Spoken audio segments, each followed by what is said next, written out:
Thanks, Nassim. Welcome, everyone, for what should be an amazingly exciting day. We're pleased to have our first speaker, who's standing right over here. Bruce Becker is president of Becker & Becker, an integrated sustainable architecture and development firm in Westport, Connecticut. Bruce designs buildings that have a transformative social and environmental value. His work includes the historic rehabilitation of the former Bank of America Tower in Hartford, Connecticut, which he transformed into 285 units of housing for a LEED Platinum mixed income community. Also, the creation of 360 State Street in New Haven, Connecticut, into a 500-unit mixed income community with a cooperative grocery store, and also a unique project, the adaptive reuse of the Warregan Hotel in Norwich, Connecticut, into 70 units of affordable housing and retail shops. The firm locally here has also restored the historic Octagon Tower on Roosevelt Island to create a 500-unit mixed-income community and waterfront park.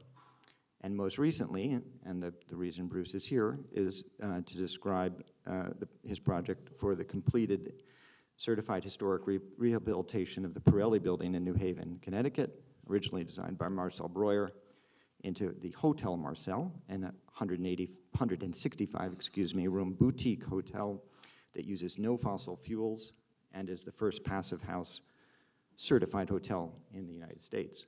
Very impressive. So while these are the facts of the firm's background, and it's an impressive list of innovative and adaptive projects, it does not fully describe the ethos of Becker & Becker. Bruce's firm has a special ability to identify and rescue buildings of significant architectural and historic character. His firm plans, designs, and develops the project into cultural assets while providing critically needed market rate and affordable housing. In the context of today's symposium, these projects demonstrate that historic preservation and adaptive reuse fully align with sustainability. The Hotel Marcel exemplifies how we can reduce both embodied carbon and energy use, saving construction and operational costs while pursuing the best practices in building technologies for conversions. So, with that, Bruce. Thank you very much, David, and thank you to the organizers of today's conference. It's exactly the right kind of conference for today's situation we're in. One thing David did not mention is he had helped me build my practice some years ago as a very talented architect before he joined the Datner firm. But I'm going to tell you a little bit about my practice. As an architect developer, I was originally practicing architecture in a fairly conventional way, but I had decided that if I could do the development as well, I didn't have to chase clients as much, and I could have a little more control over the broader scope of my role. So as I was telling David earlier, as years have gone by, I've done fewer and fewer projects, but I've done bigger ones and had more roles in them. And the project I'm going to present today, Hotel Marcel, is an example of that, because we're architect, developer, and owner, and increasingly we've turned it into a laboratory that we're learning from, and I'm grateful to be able to share that, particularly for folks that are interested in the technical aspects of building. So this is just an overview of some of the projects we've done. You'll see Hotel Marcel up there in the upper left-hand corner. We do have some conventional work, institutional work. We were privileged to be able to be the architect for the Carey Institute in remaking their campus up in Millbrook, New York. That project was done concurrently with Hotel Marcel. But before that, we redeveloped the Bank of America Tower in downtown Hartford. This is right in the center of the city. It was originally the Hartford National Bank, but it became vacant in around 2010, and we converted it into what I believe is the largest apartment building in Hartford, with 285 units and ground floor retail. This is more of a classic office to residential conversion, and it actually laid out very nicely with double-loaded corridor with very ideal dimensions. It also is heated and powered with a fuel cell. Before that, In New Haven, we responded to an RFP and redeveloped a whole city block by the downtown train station to create 360 State Street, which has a ground floor grocery store and is on a parking podium. And that's a LEED Platinum project, which is powered and heated with a fuel cell. So I've always been interested as an owner in finding ways to reduce energy costs and also environmental impact. The predecessor to that project was the Octagon on Roosevelt Island. That's the last project we did in New York City, but I'm hoping to get back into the game here soon. That was a former lunatic asylum turned into housing with affordable component and child daycare center and waterfront park. And then the project that David helped us with was the Warrigan, 70 units of all affordable housing with ground floor retail in a building that was crumbling in Norwich, Connecticut. And this was helped rebuild the fabric of that historic city. I'll start talking a little bit about 777 Main, because in the context of converting office to residential, this is the most on topic of our work. And it was actually a very easy thing to do. We had a great floor-to-floor height, wonderful windows. The building was already elevated with a great structure, so it was almost a tenant fit-up to put the residential units in. We have water source heat pumps. There was an existing cooling tower that we reused, but we did put a fuel cell in, so we captured the waste heat to make domestic hot water and also to provide heat for the water source heat pump loop. A very cool brutalist building. This sort of gave me the courage to take on the Breuer building. This was designed by Welton Beckett and made with this incredible, very high-strength precast concrete. The trade name for it was Mosai. It's like 6,000 PSI concrete. And unlike a lot of concrete, it's almost impermeable to moisture and water. So it actually does a pretty good job of a facade. But it had this wonderful top floor that was built to entertain the board of the bank and customers with views of the whole surrounding city and the Connecticut River. And had wonderful interiors with these primary colors, very sculptural ceiling. So this is now the tenant lounge up on the top floor. And the apartments, were pretty phenomenal. I mean, when you think about converting office buildings to residential, one advantage of them is they often have some of the best views and the biggest windows. So it can be a challenge to make those energy efficient. We actually inserted a second glass window with low-E coatings, and it actually made a great difference in terms of the thermal comfort. But this certainly wouldn't pass passive house requirements. But it's very comfortable, and it allowed us to end up with a LEED Platinum certification for the building. We put a 125 kilowatt rooftop array, probably the tallest solar array in Connecticut, on the rooftop. And we also navigated a sub-metering process. Here in New York, you're allowed to sub-meter, but in Connecticut, sub-metering was not a legal thing to do, so we had to spend 4 years with the DPUC, now Pura. But it actually is another revenue source because we can sell the power from the solar and from the fuel cell at the normal retail rate, including the normal monthly charge to our tenants. But we make it from the rooftop for free. We make the kilowatt hours from the fuel cell for like 8 cents a kilowatt hour. So it's we were the first building to sub-meter water. So we encourage conservation by metering everything, but it also helps us pay off our mortgage. But that brings us to Hotel Marcel, which is not a residential building now, unless you consider hotels to be residential. But it's a great example of how you can take an office building and change its use, even if it's a concrete building built in the 60s. Some people think brutalist buildings can never be energy efficient, but I think we've disproved that notion. In fact, the building is the only hotel in America to be certified under version 4 of LEED to be platinum. Hotels are sort of underachievers when it comes to sustainability. There's only 10 LEED Platinum hotels in the United States. This is also the first hotel to meet the Passive House standard. It's certified by the Passive House Institute under the EnerPHit criteria, which is especially designed for reuse of buildings. And we also listed the building on the National Register, which was very helpful in our financing because it allowed us to use the federal historic tax credit. Even though that's gotten a lot harder to use, if you succeed, it can cover about a third of the development budget. I was just down at Greenbuild last week, and I presented a decarbonization toolkit for the hotel market. So the bulk of my presentation will be about that same story, how to take a type of building and make it all electric and do it in a way that doesn't actually cost any more for the owner and developer and doesn't use any electricity or require any compromise in terms of comfort or operations. And there's sort of 4 components that I'm going to go through that I think are could be followed for any building, really.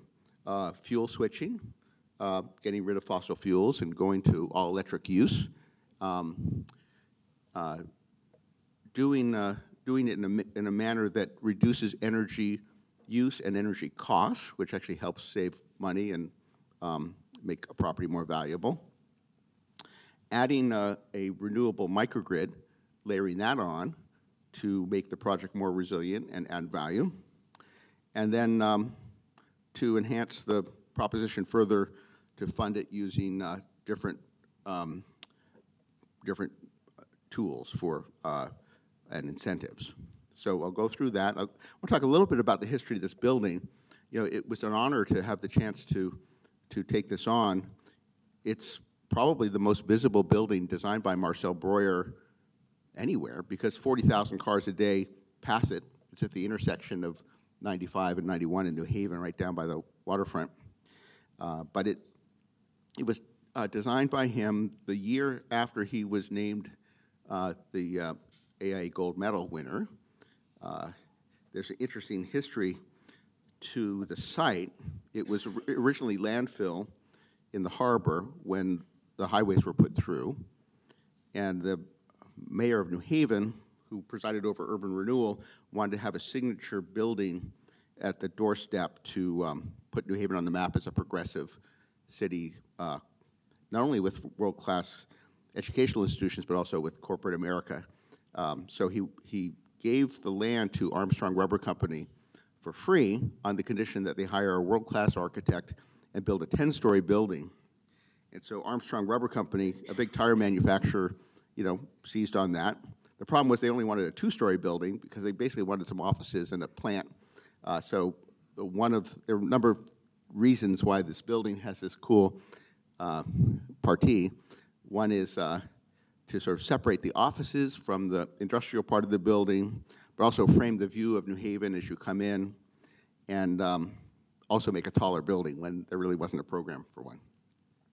This is how the building looked originally when it was built. It had this 300-foot-long extension in the back, but that was taken down when IKEA, actually the building was occupied by Armstrong from 69 to 88, and then Pirelli bought Armstrong Rubber Company. They occupied it until 1999, and then it was vacant, and eventually sold to IKEA for their big store. But it had great historic value.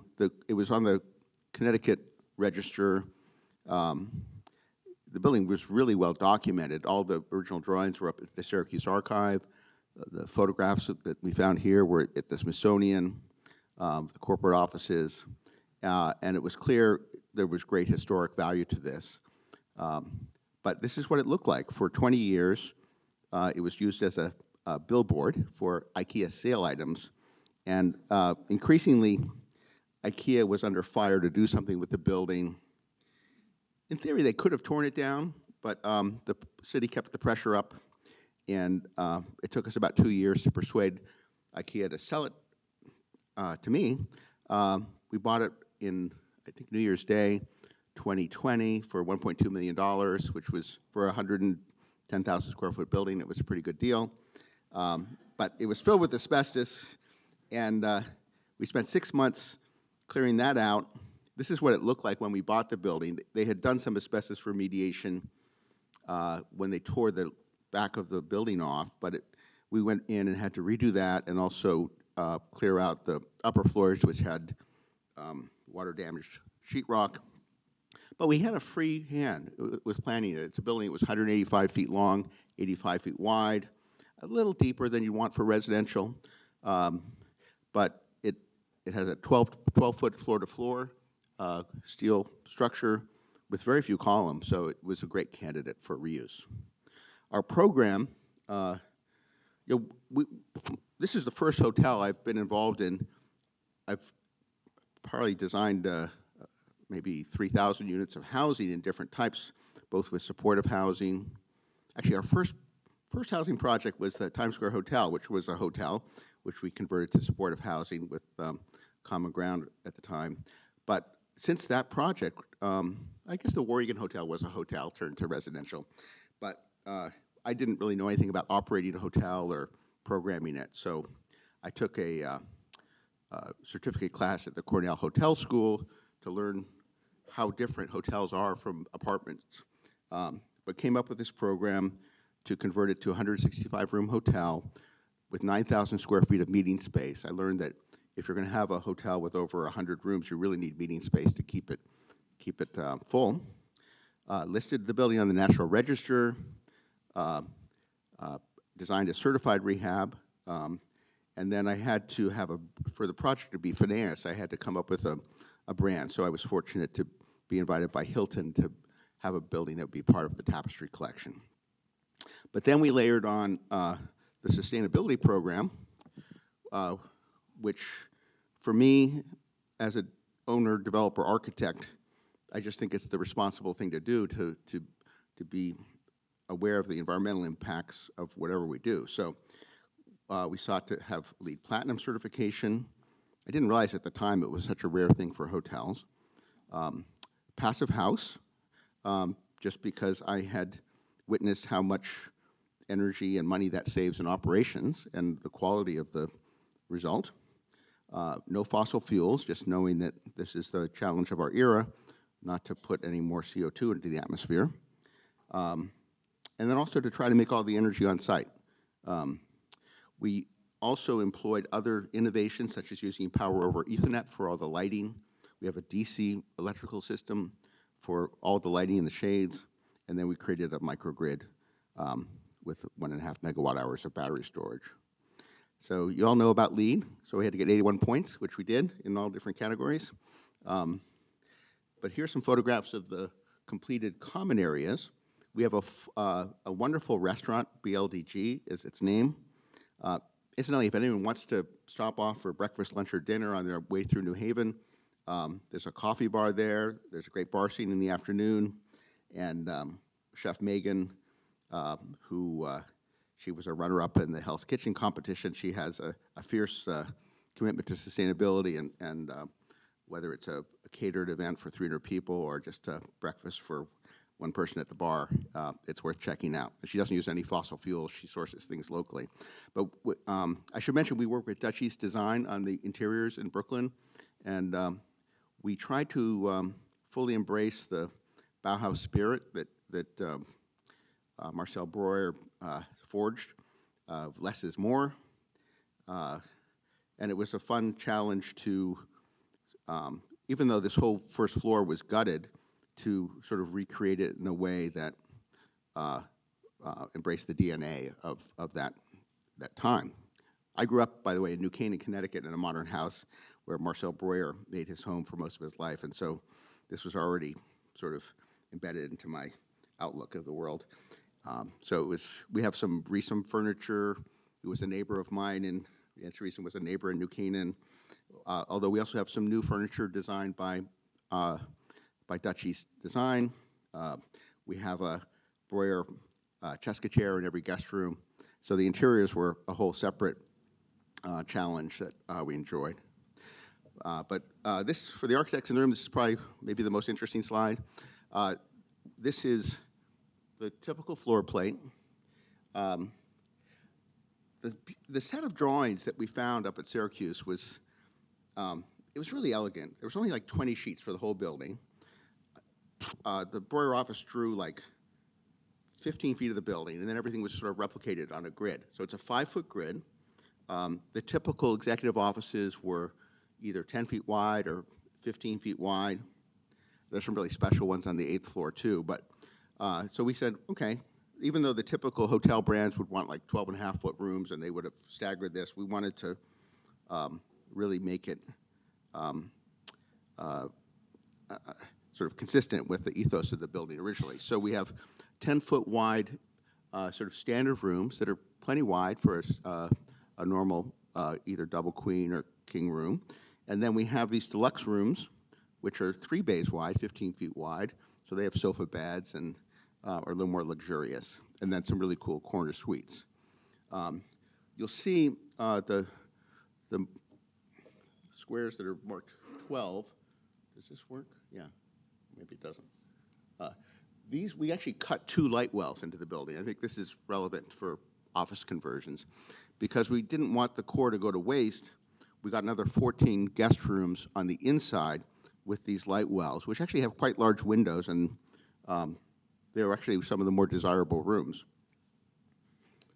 Other interior spaces included our battery rooms, our mechanical rooms, but it's, when you think about designing a building to be efficient, it's not just the mechanical systems and the building envelope, but the way the space is used, and this is pretty efficient. We also were able to put windows at the ends of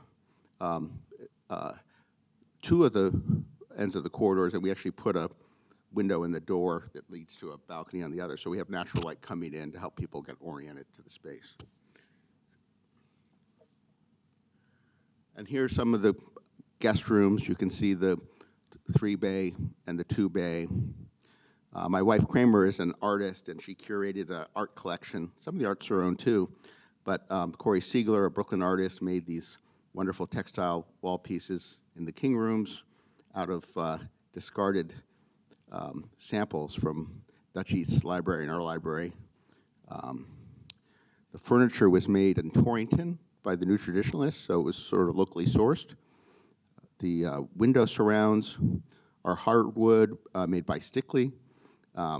We spent about a year designing these. They have integrated little tracks, so we didn't have to have those vinyl blackout shade tracks for hotels. And they came in 4 pieces that were doweled and just snapped together and slid into place. They have a pocket at the top for a blackout shade and a sheer shade that you can control using this power over Ethernet system. But basically there's just one window. There were about 850 of them, so we spent a lot of time on the window. This is an interior light well room. And then the top floor of the building was previously a windowless mechanical level that really was there just to house these large trusses that structurally were put there to suspend the upper volume of offices. And there were a bunch of dead pigeons up there, but nothing else. There was a mechanical room for the elevator that we raised up, but now it's a conference floor. And we've had weddings there. We've had the AIA Connecticut annual meeting there, nonprofit benefits. And then we took the outdoor space, which was initially it had a cooling tower there. We took the cooling tower out, put glass around that area, and now it's an outdoor courtyard. So that's what it looks like. Here's how it sort of works mechanically. And these, so we did 6 things differently than most hotels. I don't think it's that more complicated than buying an electric car instead of a gas car. You just pick different things. And the space requirements aren't different. The economics are often better. The operations are easier. So if someone feels they have to put in a fossil fuel system, I'd like to talk to them, because for the life of me, I can't figure out why someone would use fossil fuels for any of these 6 things. And this is important because the era we're in, building operations are really the biggest single part of what's causing our climate to change so rapidly. Also, the hotel brands have all committed to reduce their CO2 emissions. Cornell has a program that studies this. The reality is that emissions are going up. They don't quite want you to know about this, but there is going to be a mandate, just like there is for all commercial buildings in New York City. In the hotel world, generally, all the brands are pledged to reduce their emissions. And of course, when you move to all-electric operations, that helps. But actually, reusing a building is probably the single most important thing, because now we know that it's the process of making a building that actually has the biggest impact now. And if you can reuse the concrete and the steel, that's the biggest part of that. Otherwise, we have to build with carbon sequestering materials, which I think, we now know how to do that too, but this is easier, particularly if we're going to build a tall building. So we just have this kit of parts to create a building that doesn't use fossil fuels, from the way hot water is made, the way we make food in the kitchen, to the way the building is heated and cooled, to the way the laundry is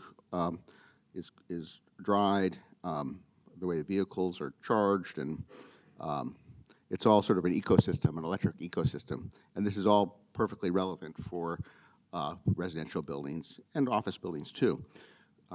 Hotel Marcel was the first building in the United States to use Mitsubishi's Heat 2.0 domestic hot water system. It's a commercial size heat pump that just uses CO2 as the refrigerant and makes 177-degree water.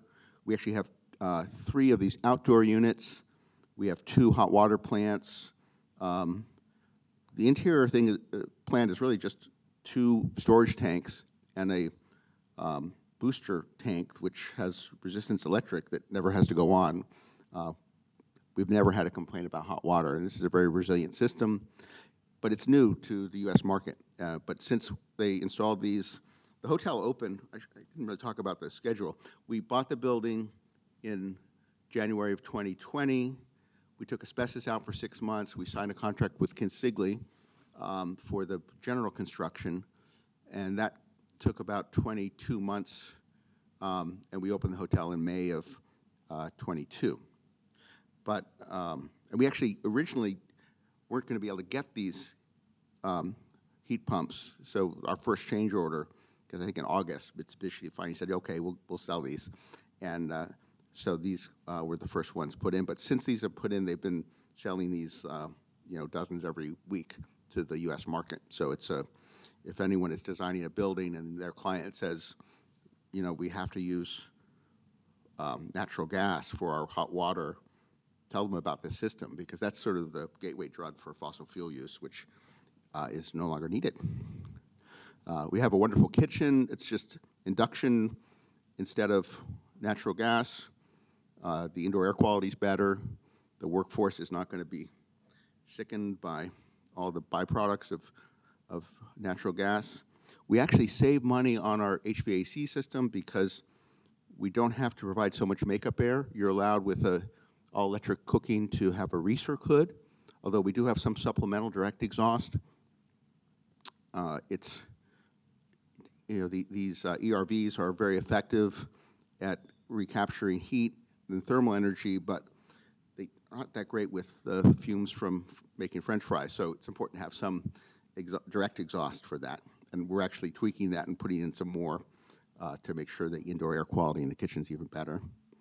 The laundry is the other area where hotels in particular use quite a bit of energy. When we opened the hotel, we could not get heat pumps for the dryers, and we were sort of horrified to see how much energy the dryers were using. The base load of the building at night is about 100 kilowatts. The dryers use 126 each, so we were like tripling our base load of the building when the laundry was going. And so finally, Electrolux agreed to sell us their heat pump dryers, which only use 6.5 kilowatts. And so while they're smaller, now we have 6 of those, where we used to have, I'll switch back to the before picture, but it opened up the windows, so it's a nicer work environment, and this has cut the overall annual energy use of the whole building by about 20%. We also put a little air source heat pump in the corner of the laundry room, because these are not ducted, but they do make a little heat, and so we actually make hot water for the washing machines from the extracted heat in the room. So it's just sort of a circular process. I should also mention that we have extraction washers. They spin really fast, so there's all the G-forces eliminates the water, so you don't have to spend as much energy drying. And we use ozone, so we don't have to use hot water and chemicals. So that's a whole discipline of its own. And then, of course, hotels have to look at their Scope 3 emissions, people coming and going. So we have 12 Tesla superchargers that Tesla put in at their cost. We just had to make the spaces available, but it provides a steady stream of additional revenue for people coming into our coffee bar and for breakfast. And then we have 14 level 2 chargers now for overnight guests. We basically charge what we have to pay for electricity, but it's a nice amenity. And then we electrified our shuttle van. We have a 14-person shuttle van that was a defunct airport shuttle van that a group called Maxwell Vehicles modified by putting a a Model 3 powertrain into it. So we drop people off at the train or anywhere in New Haven. And of course, we have bikes, which is the best solution to transit, where the hotel is at the foot of the Farmington Canal Trail, so you could bike all the way to Northampton if you're so inclined. So I have done a lot of analysis of the building, just looking at the time here. We are going to have 10 minutes for questions at around 10 of 10, so eager to answer anything that I haven't addressed here. But of course, when you have 0 operational emissions, you compare pretty favorably with the standards.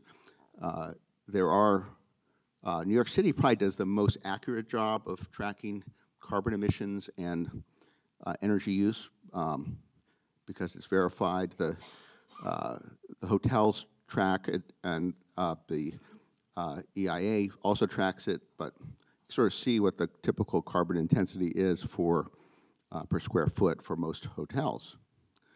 And then this also shows it by end use. Heating and cooling is typically the dominant source of carbon emissions, followed closely by water heating and kitchen operations. A lot of hotels send their laundry out, so I don't think it shows up as much as it actually is on a lot of hotels. I guess these slides will be available, so I know there's a lot of numbers I'm showing, but we put meters on all of our equipment and did some research on trying to harvest data where we could, but this is a work in progress.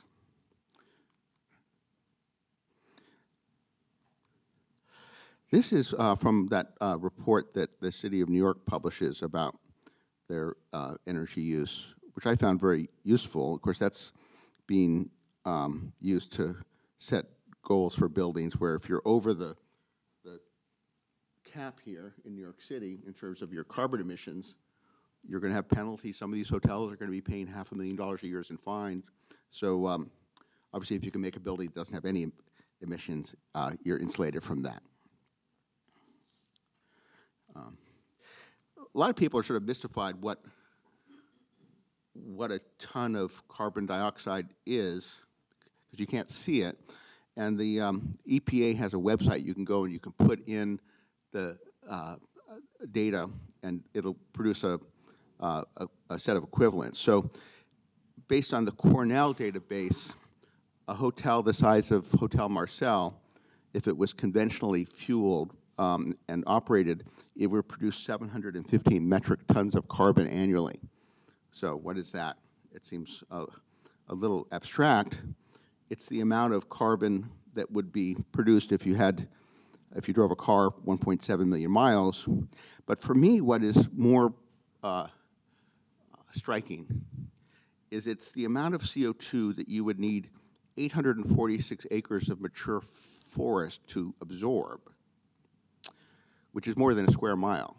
So if someone's going to go out and build a new hotel that is powered and heated with fossil fuels, it has the same impact on the planet as clear-cutting a square mile of forest.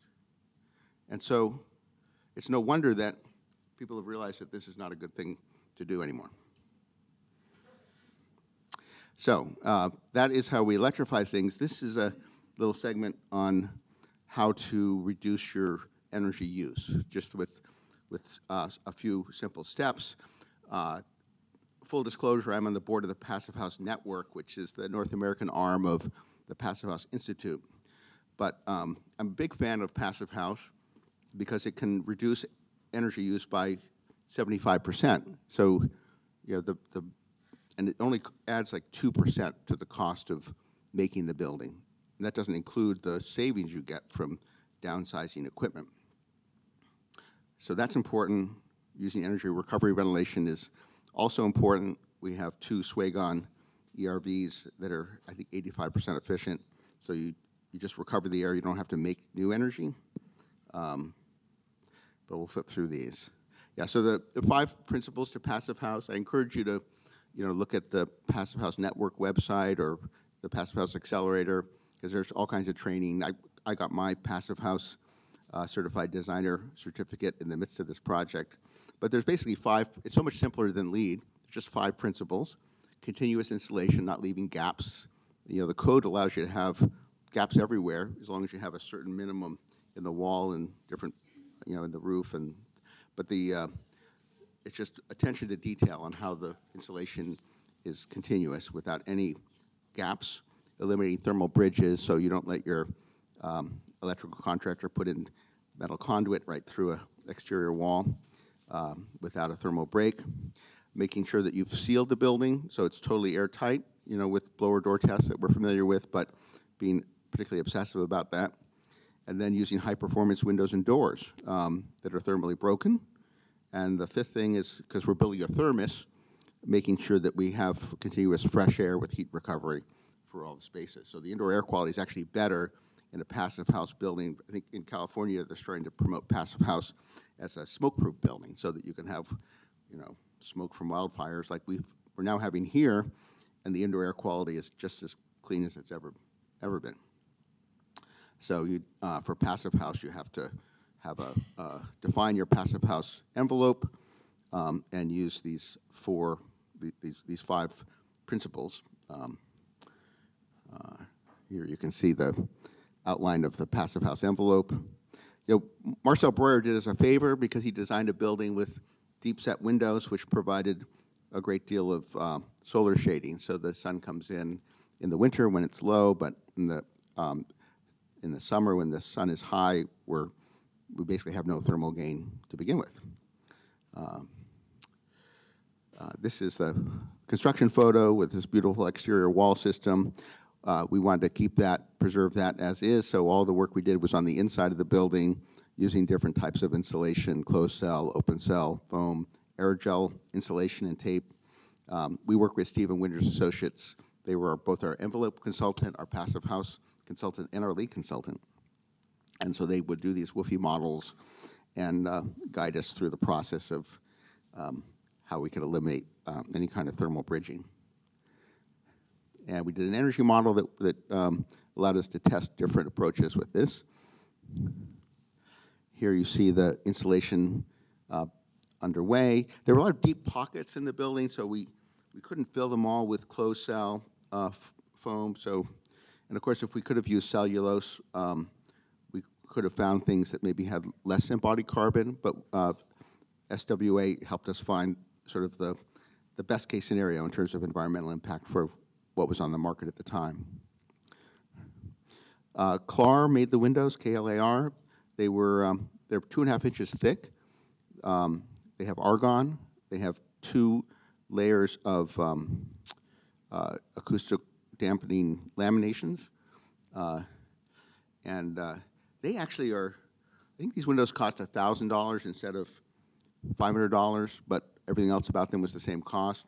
But they're really the best feature of the hotel because the rooms are virtually silent. There's no thermal transfer, but no acoustical transfer. So we're only 200 feet from the major highway in Connecticut, and yet you can hear a pin drop in the room.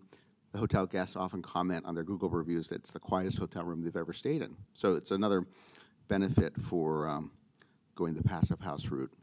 Because I think they're now using acoustical sensors in lieu of blower door tests to see if there's air leakage, that you can actually, if you have an airtight building, it also is acoustically very tight. This is our energy recovery ventilator being installed. This is a magical technology. You can see, we have outdoor air. This is done in the winter with 37 degrees. It comes out from the other side of the wheel at 54 degrees. And because it's being preheated, preconditioned by the air exiting the hotel, which is 70 degrees. So we don't have to run our heat pumps to add heat, except for the last third of the heating that's needed. So these are made by Swagon. We have 2 of them. For those of you who are engineers or building scientists, we have found that if we deliver air to all the hotel rooms at 68 degrees with this, we can do that and turn all of the heat pumps in the hotel rooms off and set them up so that they only turn on if there's a finicky guest who wants it 75 degrees in their room or 64 degrees. And if we heat and cool the building centrally with the energy recovery ventilator, and there's actually a heat pump attached to the central air, we can basically heat the entire building using like 10 kilowatts. And if all the heat pumps are running with passive house, and if you have your thermostat on auto mode, there's this unfortunate thing where the room overheats and overcools, overheats and overcools. So it's always running, and you'll lose, maybe the building will use 5 times as much energy. So now we're fine-tuning our controls so that we can, every day at 11 o'clock, every heat pump is just turned off. And it's only activated if a guest goes over and wants to fool around with it, which they only do about 10% of the time. So we actually are coming above our energy model, but I'm continuing to experiment. It's actually been 2 years into this, and they're still learning about these things. But with VRF heat pumps and a passive house building, I think having some kind of a central system is the more efficient way to go. I've got 3 minutes left for the main presentation, so I'm going to rush through this. These are the power over Ethernet controls, which give us more flexibility because there's one Cat5 cable that controls the power and the regulation of all these devices. We just have a rack like this. It looks like a phone or a computer rack instead of cables. And then here's how our EUI compares to industry benchmarks for different categories of energy use. And this is also from the New York City Energy and Water Report, where typically the New York hotels are using EUIs, for big hotels of over 112, and we've proven that you can be down at 43. So hotels don't have to be the worst performing buildings in the city. And then finally, we have a microgrid. I have 1,000 solar panels. These don't quite produce enough power for the whole building, so we've actually enrolled the building with community solar, so the balance we're getting from a neighboring building, a warehouse that has rooftop solar. But here's the rooftop solar we have. These are our batteries.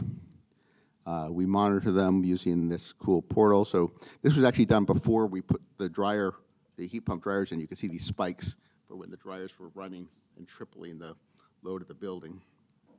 But this is a day when we were producing more energy on site than the building used. And of course, on an annual basis, we strive to make as much energy as we use, but it's seasonally we're making a lot more energy in the summer. The actual energy use from passive house buildings is pretty much stable. It doesn't change a whole lot from month to month. There's this misconception that when we electrify buildings, the winter loads are going to be double, but when you have a well-insulated building, you don't actually have to, increase the grid or the service because the demand is pretty much consistent month to month. And then for the developers in the room, there's not an economic argument not to do this because we have, at least for the time being, we have the 30% tax credit. In New Haven, it's actually 40% because of the adder for energy communities.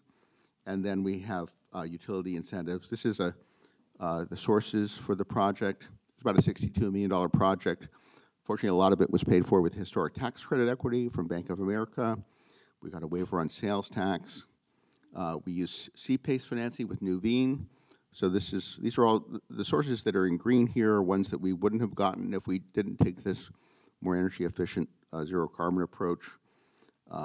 We got tax credits on our solar, our microgrid, and we also got a utility grant of about $500,000.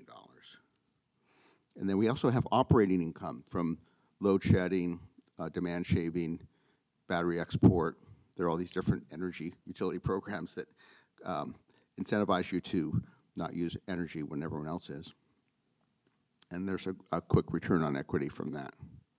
So just in summary, the solution that we've crafted is to electrify everything, to be very efficient about our energy use, and to try to make all that electricity on site. But that's probably the least important of the 3 steps because the grid's going to be renewable before we know it.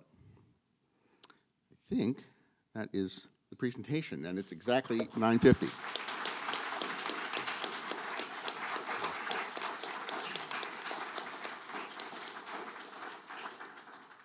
So, does anyone have a question? Maybe not. In the back. You explained everything technically. How did you know that there was a market need for a hotel in this spot? Oh, that's a good question because it wasn't obvious. When we went looking for hotel brands, their first reaction was, "Oh, you're not in downtown New Haven. We're not interested." But we hired a company, HVS, to do a market study. New Haven had about half as many hotel rooms per capita as Providence. It's a university town. And so we knew that there was a general need for a hotel. The hotels that were just outside of New Haven were full. So the market study reinforced that it wasn't too crazy an idea. We only have like 60% financing, so it wasn't a huge risk for the lender, although we found a great community bank to back us. What we found, because we now are outperforming all the downtown hotels, is that by having free surface parking, you can go to the downtown hotels in New Haven, like the Blake or the Study at Yale. You'll spend more on parking than on breakfast. And so that gives us a real edge. And also when people are coming into town by train or by car, we're the easiest to get to. So while it's not sort of conventional thinking that a hotel that is maybe half a mile from the center of things can do as well, for conferences, when you suddenly have like 80 people trying to find a parking space at once, it really works much better than sort of the typical boutique hotel downtown. But that's a good question. Looks like you're getting about 2/3 of your solar from the neighbor. Correct. How long a commitment did you get on that? It's actually a 15-year commitment. Every utility is a little different. In Connecticut, we have Eversource and United Illuminating, and the current program of the day is called the SCEF program, the Shared Community Energy Facility Program. And actually, anyone who is a customer, a friend of mine, a neighbor in Westport where I live, said, "Hey, Bruce, have you heard about the SCEF program?" And they sort of roll it out quietly because I don't think they want you to know about it. But you just fill out a form. You say, "I want to enroll in the SCEF." They assign you the production from some percentage of the production of a facility. It could be ground mount solar somewhere or rooftop somewhere. And the only you don't have to pay anything to be part of it. And they give you a 2.5-cent reduction in your energy bill that you're still taking it from the grid. But it's economically valuable. We're also hoping to be certified as a net zero hotel, which is, I think the term net zero has been misused a lot because, you know, like that Populous Hotel in Denver, they're like planting some seedlings and claiming they're net zero because of that. I think you have to look at the certifying agencies, and they're requiring that you have either the production on site or from the local grid, and that you have specific solar panels that are assigned to you, because there's this whole market of RECs that you can get, and there's every indication that they're being counted by like 4 other people. And if you haven't seen John Oliver's piece on offsets, you should see it, because it's a very tenuous world. But if you know that there's a solar panel there making your power, it's a little more certain. Yes. In your 777 main project, the office to Resi, were you required to have fresh air? And if so, how did you accommodate it? You mentioned you put new glass inside. Yeah, no, of course, the hotel has 100% fresh air. With it's ducted into the VRF that's right in the little vestibule as you go, enter the hotel room, and then there's a exhaust fan in the corner of the bathroom. So there's continuous fresh air all the time. I think it's over-ventilated because the engineer designed to ASHRAE standards, which is 2 air changes per hour, but passive house only needs 0.3. So we're actually cranking that down. But in Hartford, we had the office building was fully ventilated. There's huge shafts for supply and return. So we do have, in addition to the water source heat pumps that provide heating and cooling, there is fresh air supplied to the living areas and exhausted from the bathrooms and the kitchens continuously. But no operable windows? No operable ones. You know, operable windows in cities, they're just a way for particular pollution to make their way in, and I think also noise. Some people want it. We do have, coincidentally, both buildings were built in the 60s when it was popular to have a balcony on one stair as a way to avoid having to do air pressurization in stairwells, so that the fire code allowed you to have sort of this outdoor area that you'd have to pass through to get into the stair. So if someone wants to go out and get fresh air, they can just go out on any floor to that balcony on their way to one of the 2 fire stairs. But that's the extent of the fresh air for both buildings. Any more questions?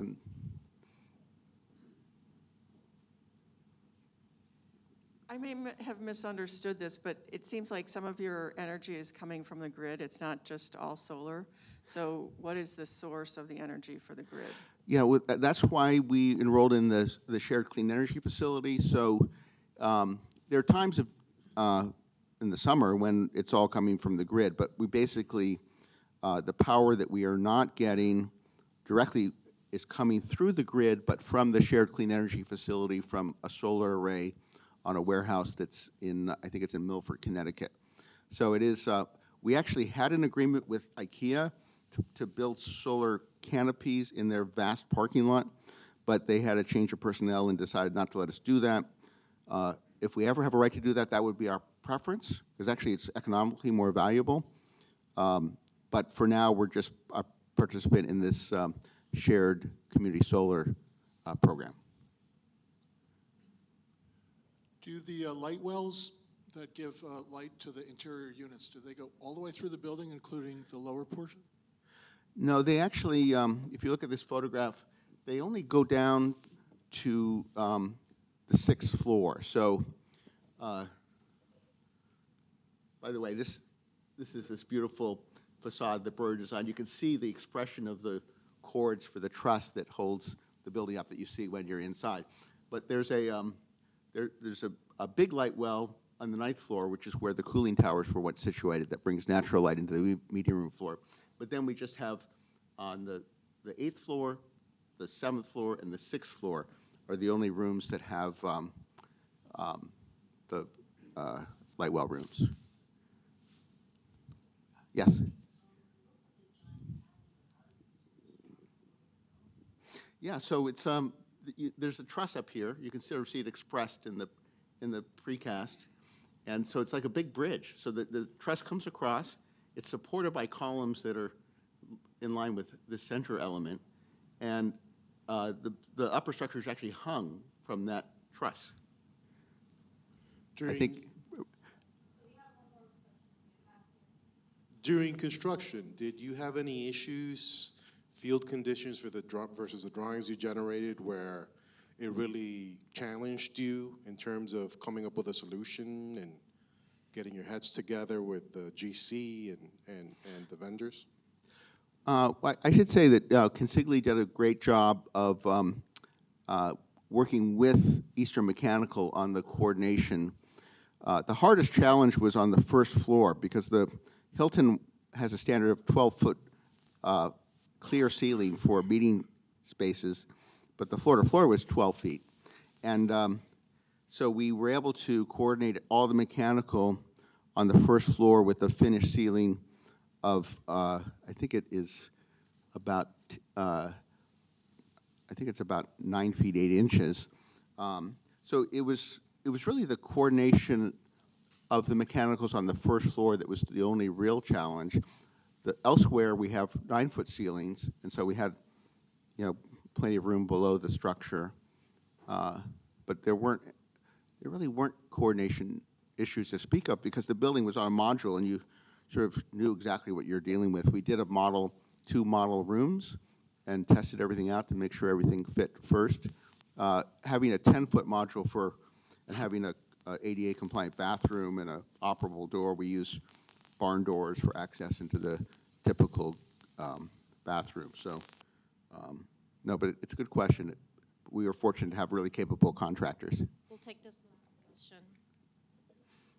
Did SHPO not allow the landscaping of the gap? Did SHPO allow what? Did SHPO not allow landscaping under the cantilever? Oh, SHPO, that's a whole other thing. We actually, I've done 7 projects with SHPO and the Park Service. In the past, it's always been so easy. We actually got denied for our part 3 and had to go through an appeal process because David Trait, who is the person interpreting these regulations that are perfectly good, said that he would only give us our part 3 if we got rid of the canopy, which was a Hilton requirement, that we took these beautiful hardwood window surrounds on every window out and put in sheetrock in place, that we took the porcelina wood look tile in the first floor and put real wood down or put carpet on top of it. All these sort of very personal, subjective things, but we were very fortunate that there was a Breuer fan who was the appeals officer, so he gave us a nice gift and took us out of that. But SHPO can be tricky, and we're, I'm a preservationist at heart, so I wanted to embrace all of the things that really were important to preserve the spirit of the building. But unfortunately, the staff at the Park Service they want to extract as much paint as possible these days, so I caution you. Okay, thank you.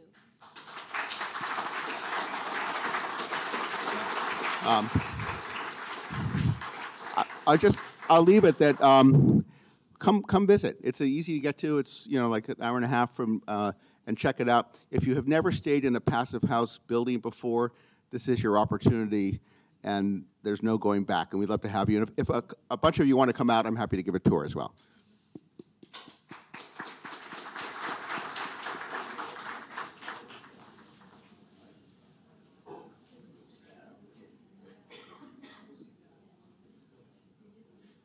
So we're starting with the next session now.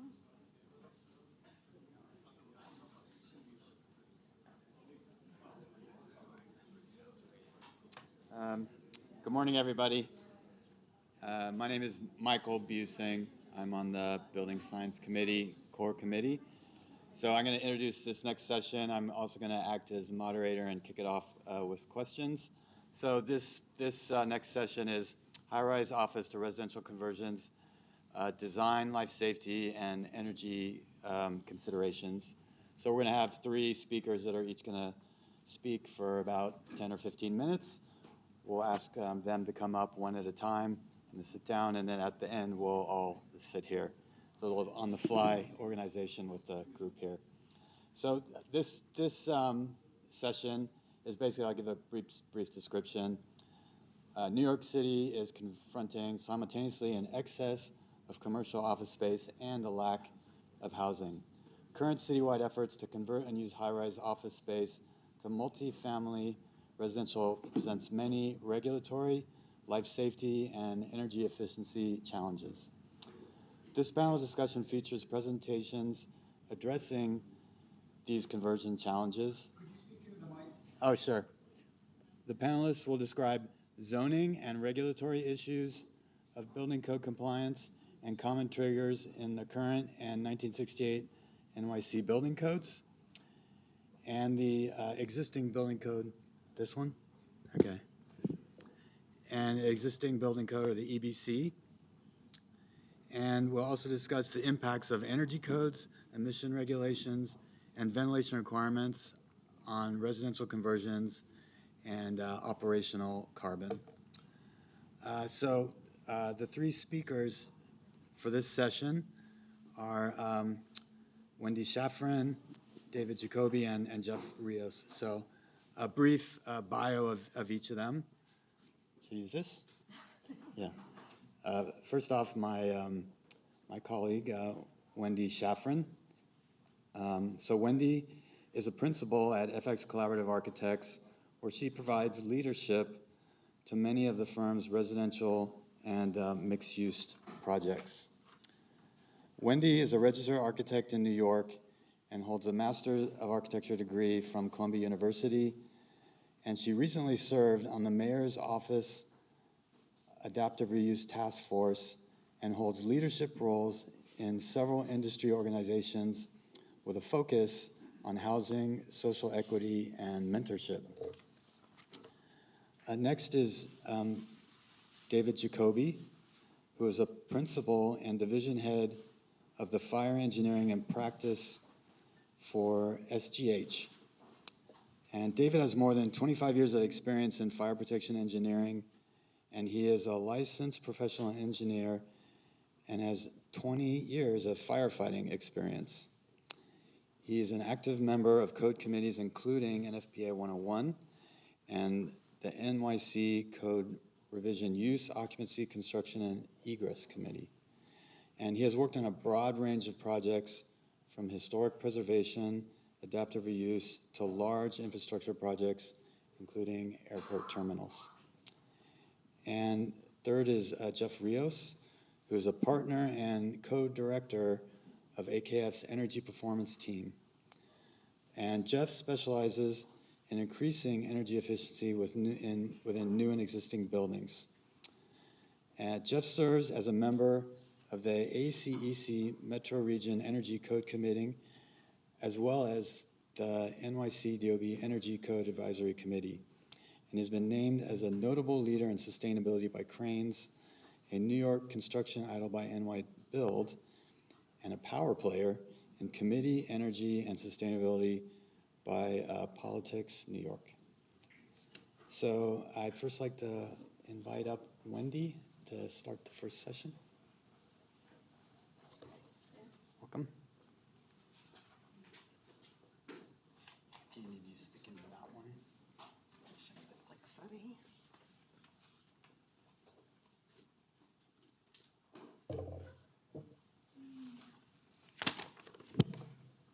Hi, everyone. Happy to see everybody here. Is everybody here before I get started? Excellent. Okay, so I was going to give kind of more of an overview and kind of an intro to office residential conversions. You know, there's been a lot of changes in our society over the past few years, you know, how we live, how we work. And while there are certain types of Class A or office buildings that are more amenitized and still have a very strong kind of presence, there's a lot of these smaller Class B, Class C, the smaller kind of buildings that you see if you walk down the streets, side streets of Midtown, that just aren't really being utilized kind of their full use. And you know, if a building's use isn't kind of its current and best use, you know, what can we do about it, and how can we have a different approach? So when one considers, you know, a building and kind of what it's kind of being used for, there's the opportunities, there's constraints, and there's just kind of like a framework for thinking about moving forward. As you see in Midtown, kind of over here, it has very high concentration of buildings. There's kind of a lot of office space. There's a lot of big buildings, but kind of walk down some of those streets, and there's also these kind of smaller scale ones. And there's also a tremendous housing crisis in our city. We kind of desperately need housing, so we have these offices that aren't being fully utilized, and they're kind of already built and it's an existing stock. And we have this great need for housing. So I think there's just like a great opportunity, both from a sustainability point of view, to reuse a building in an appropriate way, but also to help address the housing crisis and increase our city's housing stock. So, not every building, all buildings are kind of a little different, these office buildings, and not every building is kind of suitable for reuse. So when we look at one of these buildings or start doing a study, we look at it through the lens of what we call the 4 Rs. So the first building, is what we call Remain. This is actually FX Collaborative's office building in downtown Brooklyn. It's a new building downtown Brooklyn. It's highly amenitized. It's kind of like a great space. It's kind of, getting leased up. And that's, obviously something that would remain. Then there's some buildings that are pretty great buildings, but maybe they haven't been renovated for a while. They're kind of doing okay, but might need like a little spruce up.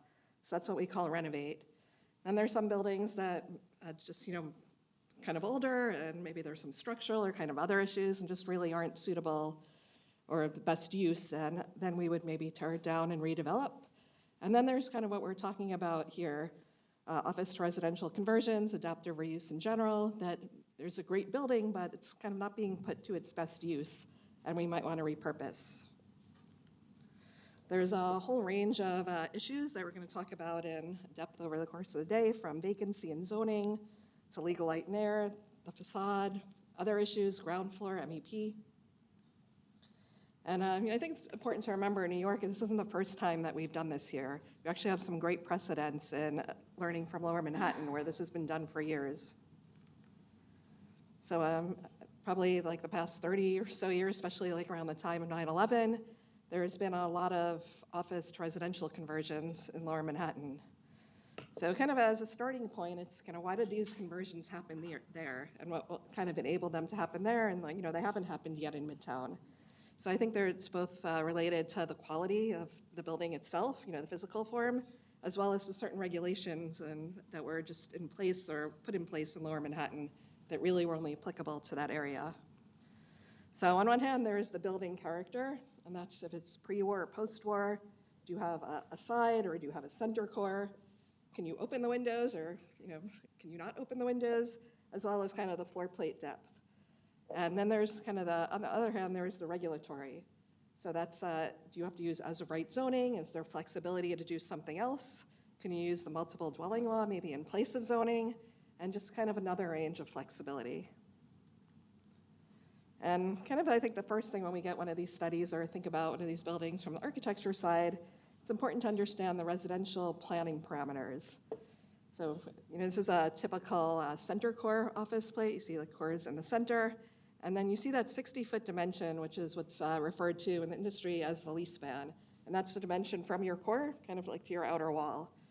Then you see this 30-foot dimension. That's like kind of column bay dimension. That also happens to be, if you were starting out from a new building, your unit depth would be 25 to 30 feet. So, a big kind of challenge is how to think about going from this ideal of like 30 feet to your 30, 40, 50, 60 feet that you might have in one of these buildings. And there is some flexibility if you're in, using some of these alternate regulatory paths that you might not have in a new building that could help with that. But, light and air is also kind of one of the things. Residential, apartments require light and air in the way like an office building might not in certain zones.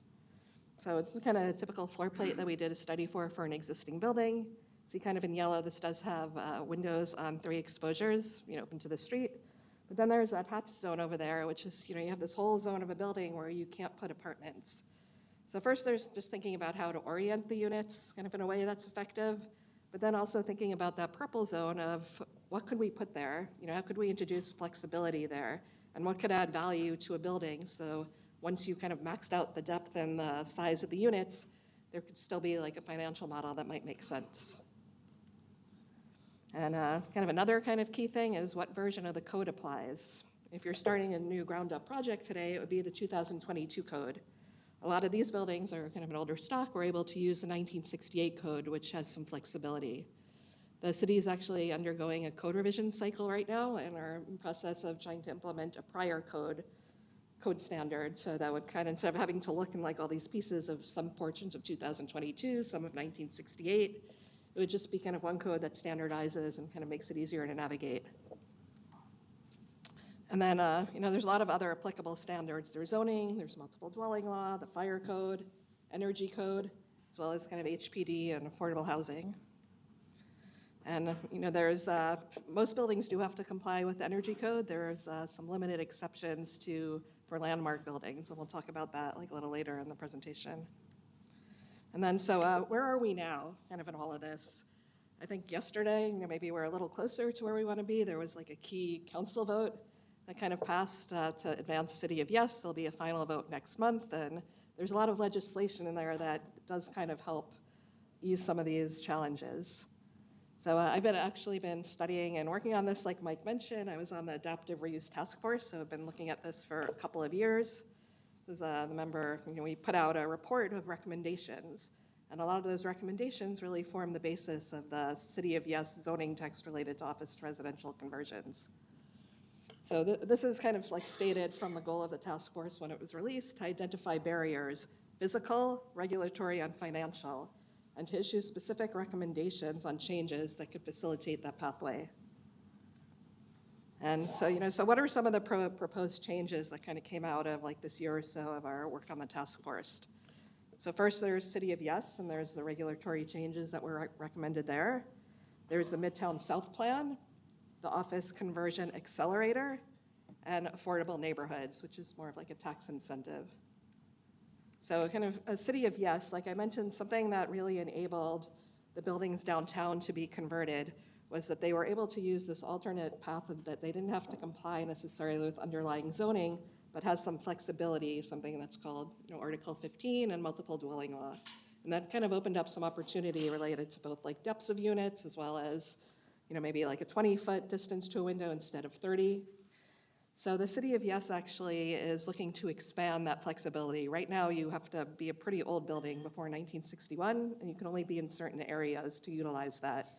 Under the zoning text amendment that will likely be approved, it's for buildings built before 1990, and it's for anywhere where residential use is permitted. It's not limited just to the financial district or a couple of areas. There's the Midtown South Plan. It's kind of interesting, but there's this whole area right around the Penn Station area that is not zoned for residential use. So there is a little housing that's there that was grandfathered in, but there's no affordable housing in the area and all these buildings that just can't be converted. So these are the four kind of areas that are covered by this. And that also is advancing. There's a holistic study of a neighborhood plan to think of developing it as a 24/7 community, and as part of that, amending zoning to permit residential use there. And then there's the Office Conversion Accelerator that maybe we'll also hear a bit more about later. Like I mentioned, there's a lot of different agencies, in general, that you have to go through to get a project approved in New York, and especially for a conversion is more complicated.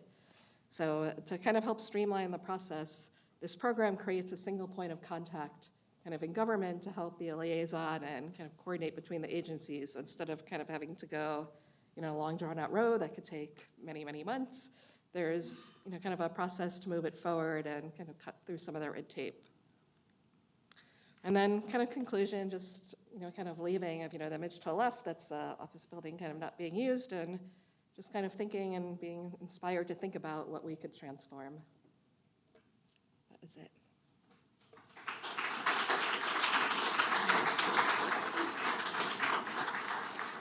Let's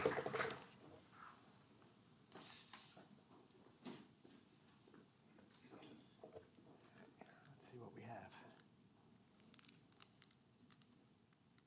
There we go. All right. Am I close enough to the microphone? You guys can hear me? Yeah, very good. All right. My name is David Jacoby. As Mike introduced me before, I am a principal at SGH. I am also the chair of the Use Occupancy Construction and Egress Committee. For those of you that are involved with other committees with DOB, You've probably been working for a little while now. My committee actually just started 2 weeks ago. And the reason for that, for those of you who are not involved in committees, there was a period of time for proposals that people could make proposals to the code change. And my committee had so many that it took DOB up until this summer to get through all the proposals. So we're just underway right now, and I'm going to talk about what code implications are to these adaptive reuse projects. So let's get through that.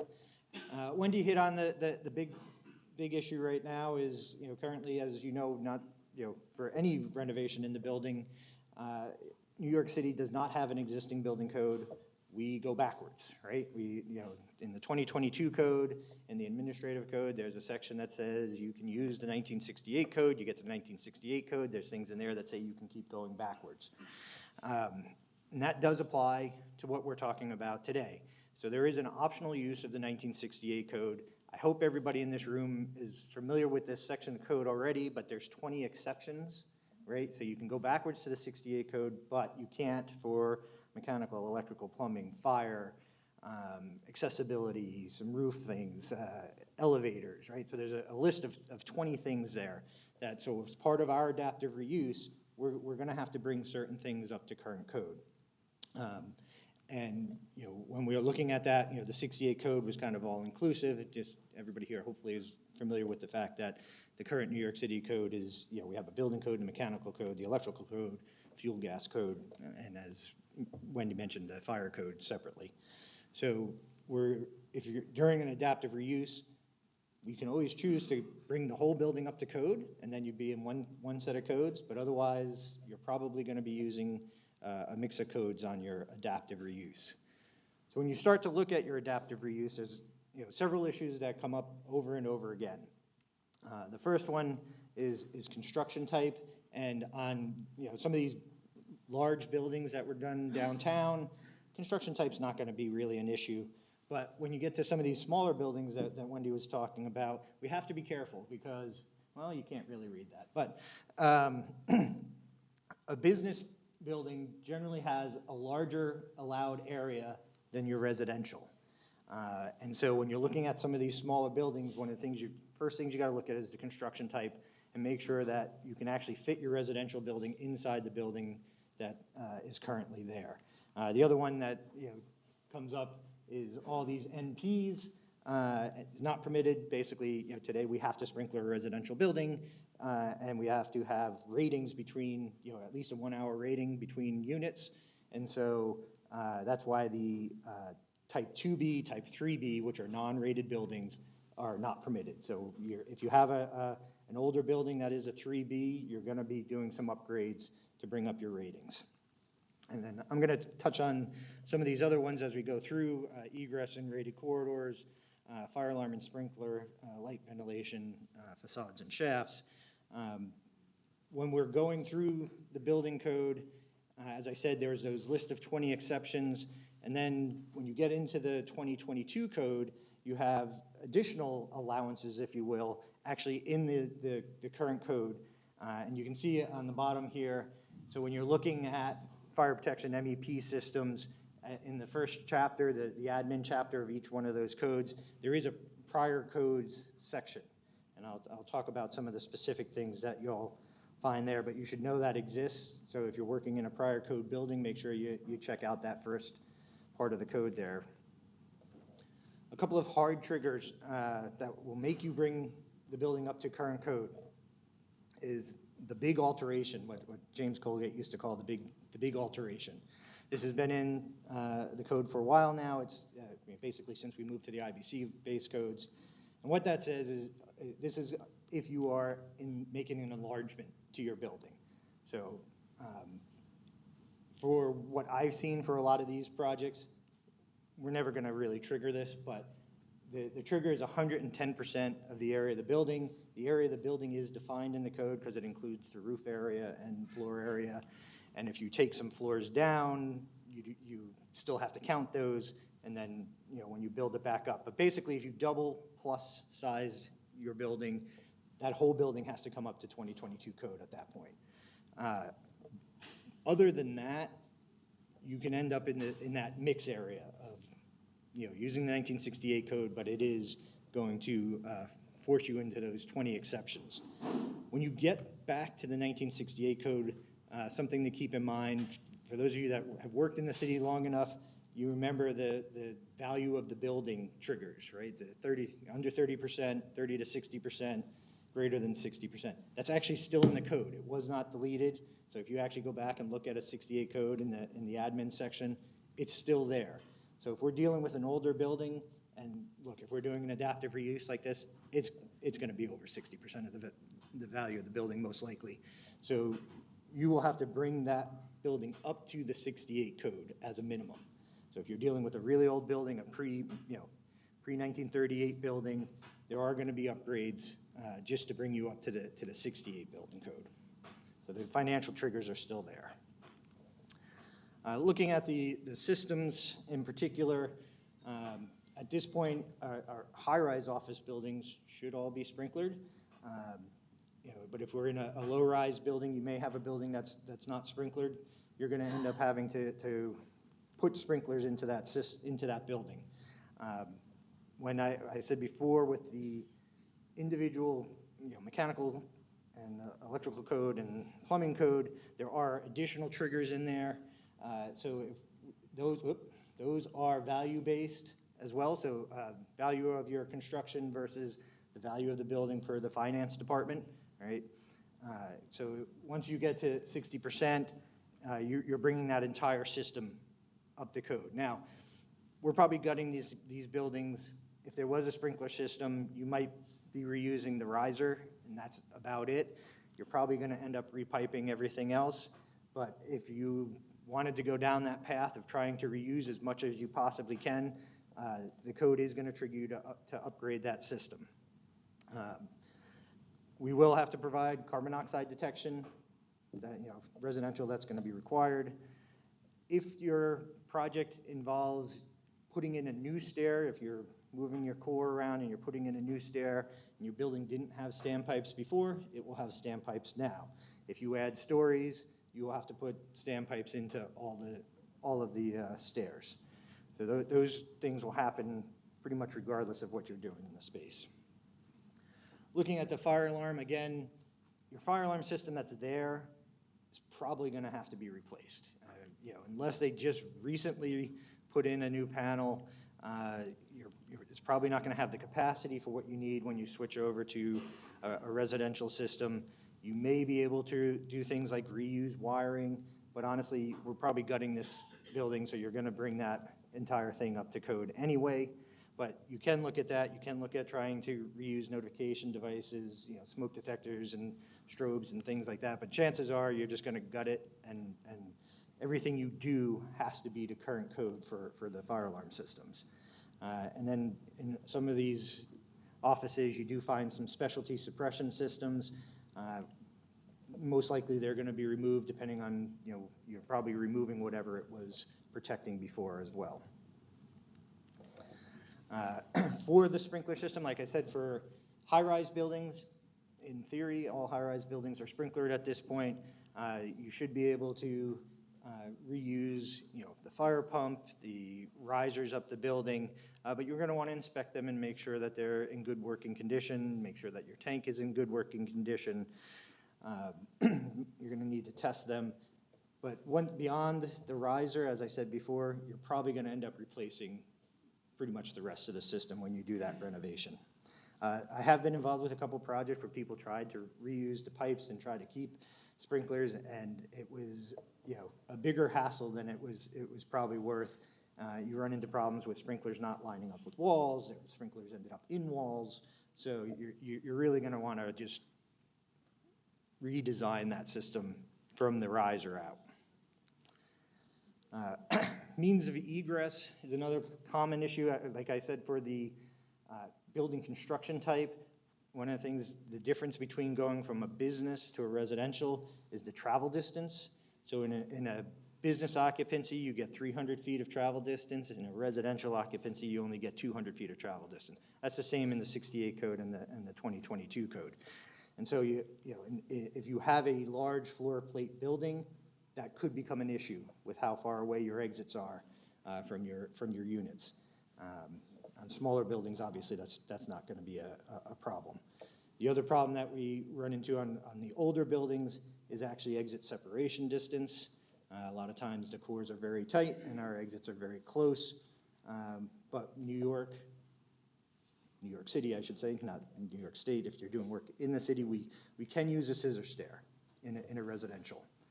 New York City still acknowledges them as two separate exits. You do have to make sure you provide that separation within the stair, but you can count them as two exits.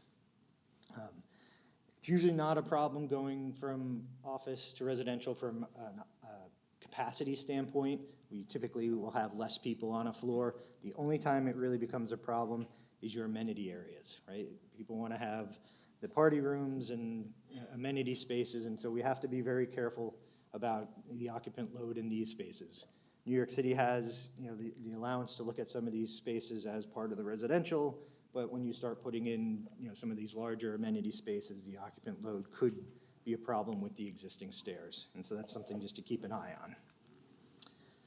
Some other triggers from a structural standpoint. I am not a structural engineer, but we do have the seismic upgrades that this has been around, this memo that I have the snip out of, I think it was 1997.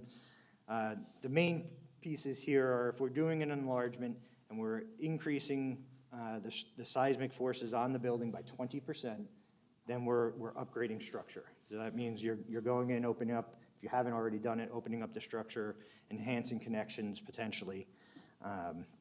Same with if the value is over 60%. You're potentially triggering that as well. It shouldn't, if we're doing an adaptive reuse, I don't know what we'd be changing. That would be changing the wind surface area. But if we are doing something that does change the wind surface area, if it's greater than 5% or 20% loss of lateral capacity, then you're bringing the wind load up to current code as well. The existing, you can take an existing building and you can do LRFD calculations to it, which is something out of the new code. So you have that option of using the new code calculation method on an old code building. Similarly, you can take loads from the old code, the live loads from the old code, and use them, but you have to make sure that it does not reduce the structural safety, right? So if you're cutting something, you're trying to use an old load that's not really applicable to what you're going to be doing, that will get flagged. You can't reduce the actual safety of the building. Accessibility, like I said, that's one of those items that are triggered to compliance for today. There are some allowances in there, and again in Chapter 11 in that first section. If parking is being provided, we have to provide accessible parking. We have to provide the accessible route. We have to provide the accessible entrances. Push-pull clearances, turning radius. All of that has to be provided. Accessible restrooms if we have common restrooms, and then the accessible dwelling units per the percentages. So that one is pretty much straightforward. There's no going backwards on those. Looking at the layout of the building, oftentimes a office building has more elevators than you would need for residential. So if you're making changes to your elevators, a couple things to keep in mind. In the really old buildings where you have a stair and an elevator kind of integrated together, that's going to be a problem. We can't have our elevator open into our stair. So that's something that comes up commonly on older buildings, older office buildings. Typically we already have them in shafts. That's usually not a problem. But we do have to be mindful of accessible means of egress. So those elevators need to be on emergency or standby power. Potential trigger for fire service access elevator. Buildings over 120 feet tall, and the ambulance medical stretcher. So there are some, in Chapter 30 of the building code, there's some allowances to have a smaller elevator car, but change of use is not one of them. So you're looking at trying to get your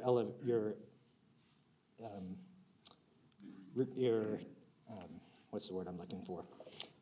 medical stretcher elevator into the building. This one's probably not much of a problem. It's actually something that we find outside the city more, but just something to keep in mind.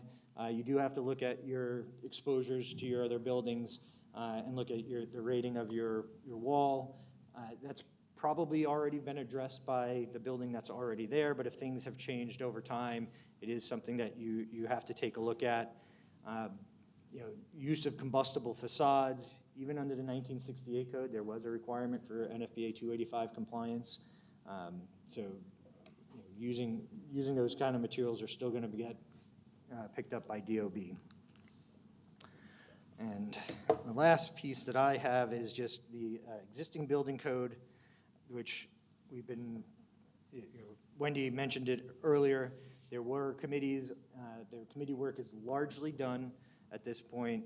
It's been going through legal review, and so the intent here is to adopt a form of the existing building code from ICC, the IEBC. It is pretty heavily going to be amended. The committee that I was on, it was pretty heavy-handed. So you're going to have to look at the New York version when it comes out. Don't open up an IEBC and say we're going to apply that. Make sure you pick up a New York version. But the intent here is so that we're not using multiple codes, right? We're not going to keep going backwards and trying to dig out old code requirements and to try to put it all into one space.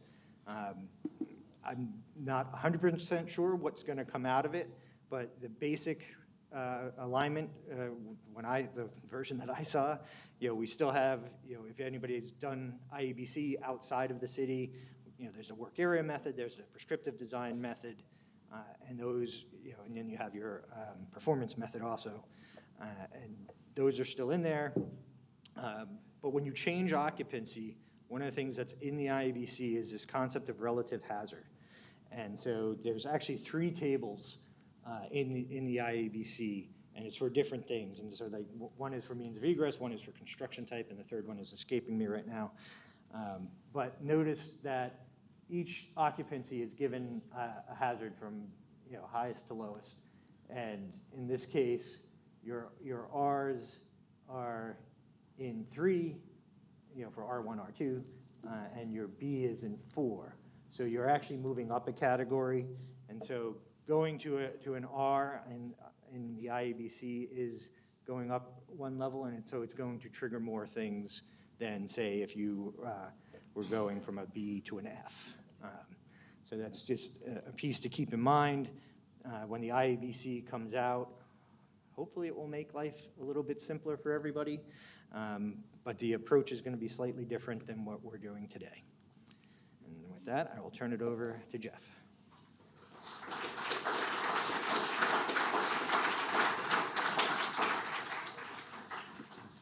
Thanks, Dave.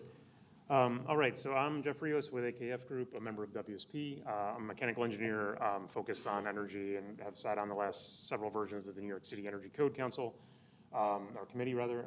So I'm going to talk a little bit about how the energy and carbon impacts that the city has kind of instituted in the last several years impact these conversions. So as folks are probably aware, you've probably heard of these things. I'm not talking only about energy code alone. I'm talking about that as well as some of these more recent local laws targeting carbon emissions in buildings in our city. I'm going to talk a little bit about how they all impact conversion and sort of how they might change what we think of and what we do on a conversion. As Wendy mentioned, mechanical code, energy code, they're current. There's no 1968. We don't get to go back. So this is all going to be current and applicable to the buildings that we're looking at now. There are no specific existing building sort of outs on these regulations. That they apply to existing buildings, and they apply whether it's office or resi or whatever. So they're going to be applicable, and how we think about converting them within the context of these laws is something I'm going to talk about. So first, I'm going to start with Local Law 97, which is, I think everybody's going to be familiar with Local Law 97, written in 2019, and it regulates the building carbon emissions of all the buildings in our city above 25,000 square feet. It applies to residential, office, all building use types, so there's no allowance or change of applicability depending on use type. but there are different limits for different use types. So I want to talk about that a little bit. So if you're an office building, you get a certain amount of carbon you're allowed to emit. If you're a residential building, you get a different amount, and that's true for all use types, all occupancy types. So what that looks like a little bit, and just to give you a little bit of context to that, here is an existing building that we are looking at converting. We're kind of doing a study on this right now. You see what this chart's showing is the red line that kind of sort of steps down over time. That's showing the New York City Local 97 emissions limit over time. So it gets stringent, more stringent over time. There's different thresholds in 2024, 2030, 2035, and so on. You see that stepping down. This building, this is what I pulled up here. This building is more or less vacant now. So this is sort of pre-pandemic energy use. You're seeing on the bottom is in red is the steam usage and blue is the electric. That's showing that if we were to be a fully occupied building now, using the same amount of energy it had used back then, it would not receive a fine in 2024. It would start to receive fines in 2030. That's pretty common and typical for most Class A office buildings that we look at. It's a very common story. If that building was to be residential, but still continue to use the same amount of energy that it had in full occupancy, you see that that fine threshold changes. So in the 2024 period, it actually would receive a fine. This is showing $163,000 fine per year, and it would then get fines over the following threshold periods. But those actually go down. It's not as big a dramatic increase over time. It's just a difference in the way the city has sort of established those limits for different use types. Effectively, it's just saying right now, residential buildings are expected to use a little less than an office building, but over time it would be less, they're expected to reduce less aggressively. Now that's due to a lot of things, some of which is just the fuel mix and where the energy comes from. But that's just showing how that looks over time for, comparing an office versus a residential building. Now this isn't entirely correct in any way or fair because when you convert a building to a residential building, it's not going to use the same amount of energy. Right? There's a lot of different reasons for that.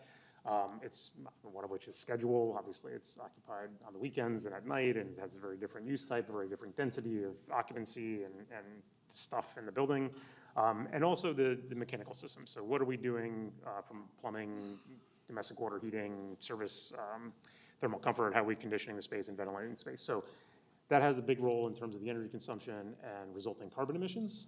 So I'm going to talk a little bit about how we're thinking about that now when we're looking at these conversions and how we're thinking about that in the context of Local 97 and these emissions limits and the carbon limits. I think the case study on the Marcel Hotel was really great. A lot of discussion around doing all electric and not doing fossil fuel. That is the ultimate goal with Local 97 and sort of where the city is sort of pushing to for the long term, and especially these sort of later 2040, 2050 limits. So that's always in our mind when we're looking at mechanical systems for these conversions. But the reality is it's expensive to do the conversions, and mechanical systems are not an insignificant piece of that cost of the conversion.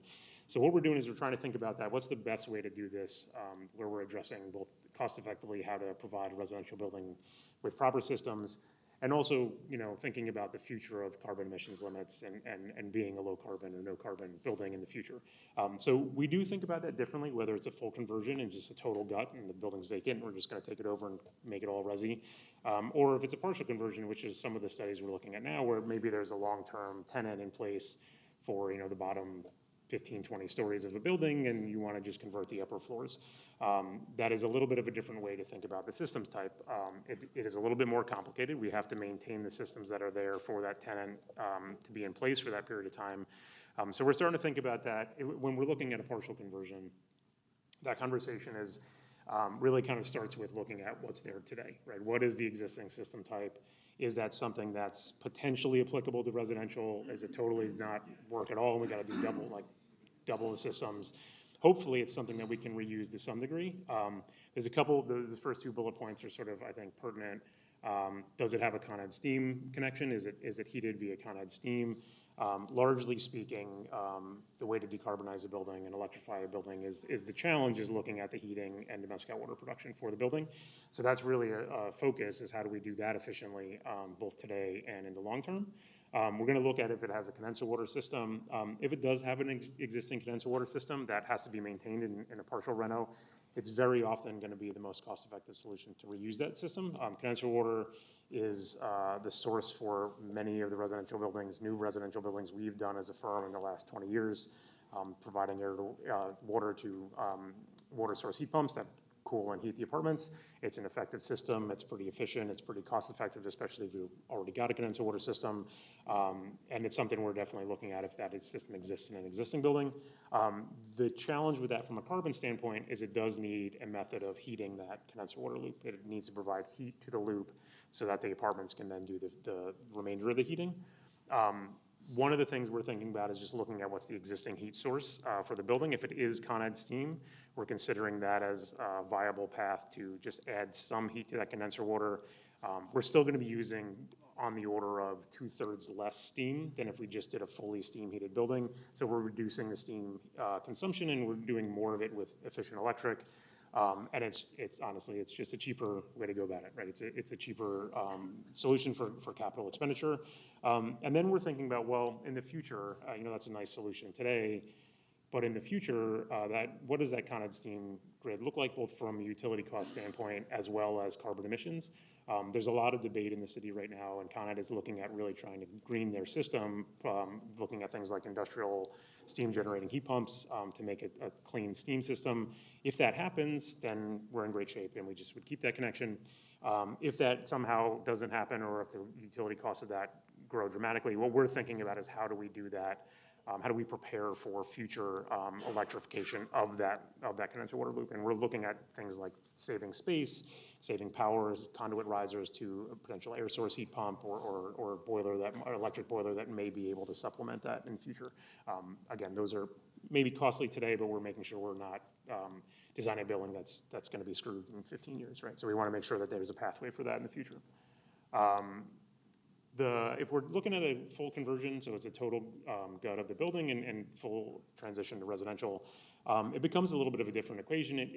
The systems we're looking at in the conversation we're having are very similar to what we would be looking at a new residential building. So we're talking about, we start with looking at the ability to do some sort of heat pump-based system, whether that's cost effective or not, and we kind of try to explore those. We're considering things like local heat pumps versus a more centralized hydronic loop. Those are both viable and efficient solutions. They come at varying costs, so local tends to be cheaper and more cost-effective solution. So these are things we're considering. There are different challenges in an existing building than a new, particularly when we're talking about doing local. Local means, we would have heat pumps, and there's some great products out there now, and folks may have heard of the Apoca system. That's a really quite an efficient local heat pump that we're looking at. But what it does do is it impacts the facade pretty greatly. So if we have an existing building that's landmarked or trying to achieve tax credits, that is a challenge. But in different building types where there's a curtain wall that might be able to replace panels and kind of do some sort of alternate louver spacing, it could be a viable solution. So we're looking at that, as well as the central hydronic, looking at air-to-water heat pumps, and providing those as a source to the units. So various things to make sure we're considering the long-term carbon impacts and not ignoring that when we're doing the system conversion now, even though we're focusing on an efficient and effective way to do it today. Local Law 154, that is another local law that came out in the last couple of years. This is effectively banning new gas hookups in buildings in the city. This does not directly apply to an existing building. If you have an existing building with a gas hookup, you can keep that gas hookup, but it would be a challenge if you wanted to, in the future, go forward and try to increase your gas load. So if you're converting to residential and you think you have a higher gas load than you do today, that would be a challenge if you fall after the 2027 timeline for high rises. So this takes effect in July of 2027 for buildings above 7 stories. It's actually in effect today for smaller buildings. That's just something to consider. It's really only if there's a conversion coming up. And then one note here, you're still allowed to do emergency generators with natural gas. That's still allowed, so our backup power is still viable. Briefly talking about mechanical code and energy code, and I think some of the folks talked about this a little bit. In building conversion to residential, we need to have operable windows in New York City. So then the first question becomes, can those operable windows be our source of ventilation? The answer is yes, maybe, depending on the building application. In simple scenarios, that is true today, and we can do that, and we sometimes do utilize that as a ventilation source, but there are sort of exceptions to when that is allowed. I think Wendy talked about the 30-foot off the window. That is a limitation. LEED buildings would require some mechanical ventilation as well. And for buildings that have higher exhaust from the residences or buildings that are a certain height and have real challenges with looking at stack effect and stuff like that would have a need to mechanically ventilate. When we do mechanically ventilate, that triggers a pretty key energy code limit, which requires we do energy recovery. So if we are ventilating, we do have to provide energy recovery. This is something we're doing regularly in all new buildings.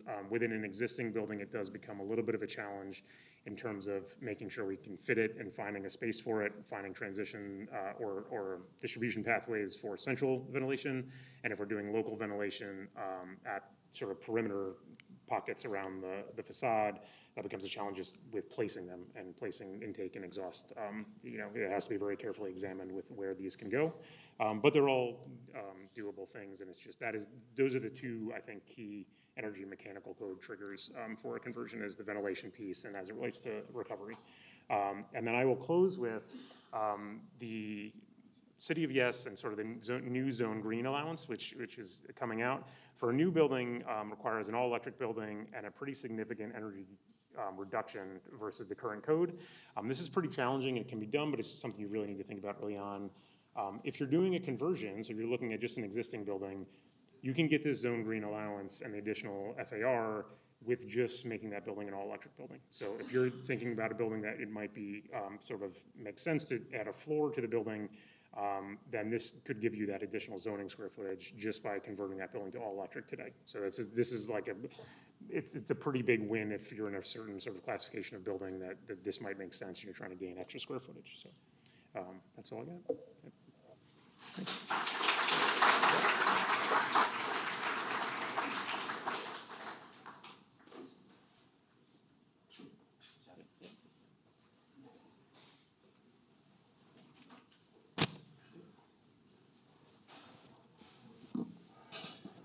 Thanks, Wendy, David, and Jeff. All three of those were super dense and could have been much longer. It's great information, a lot to unpack.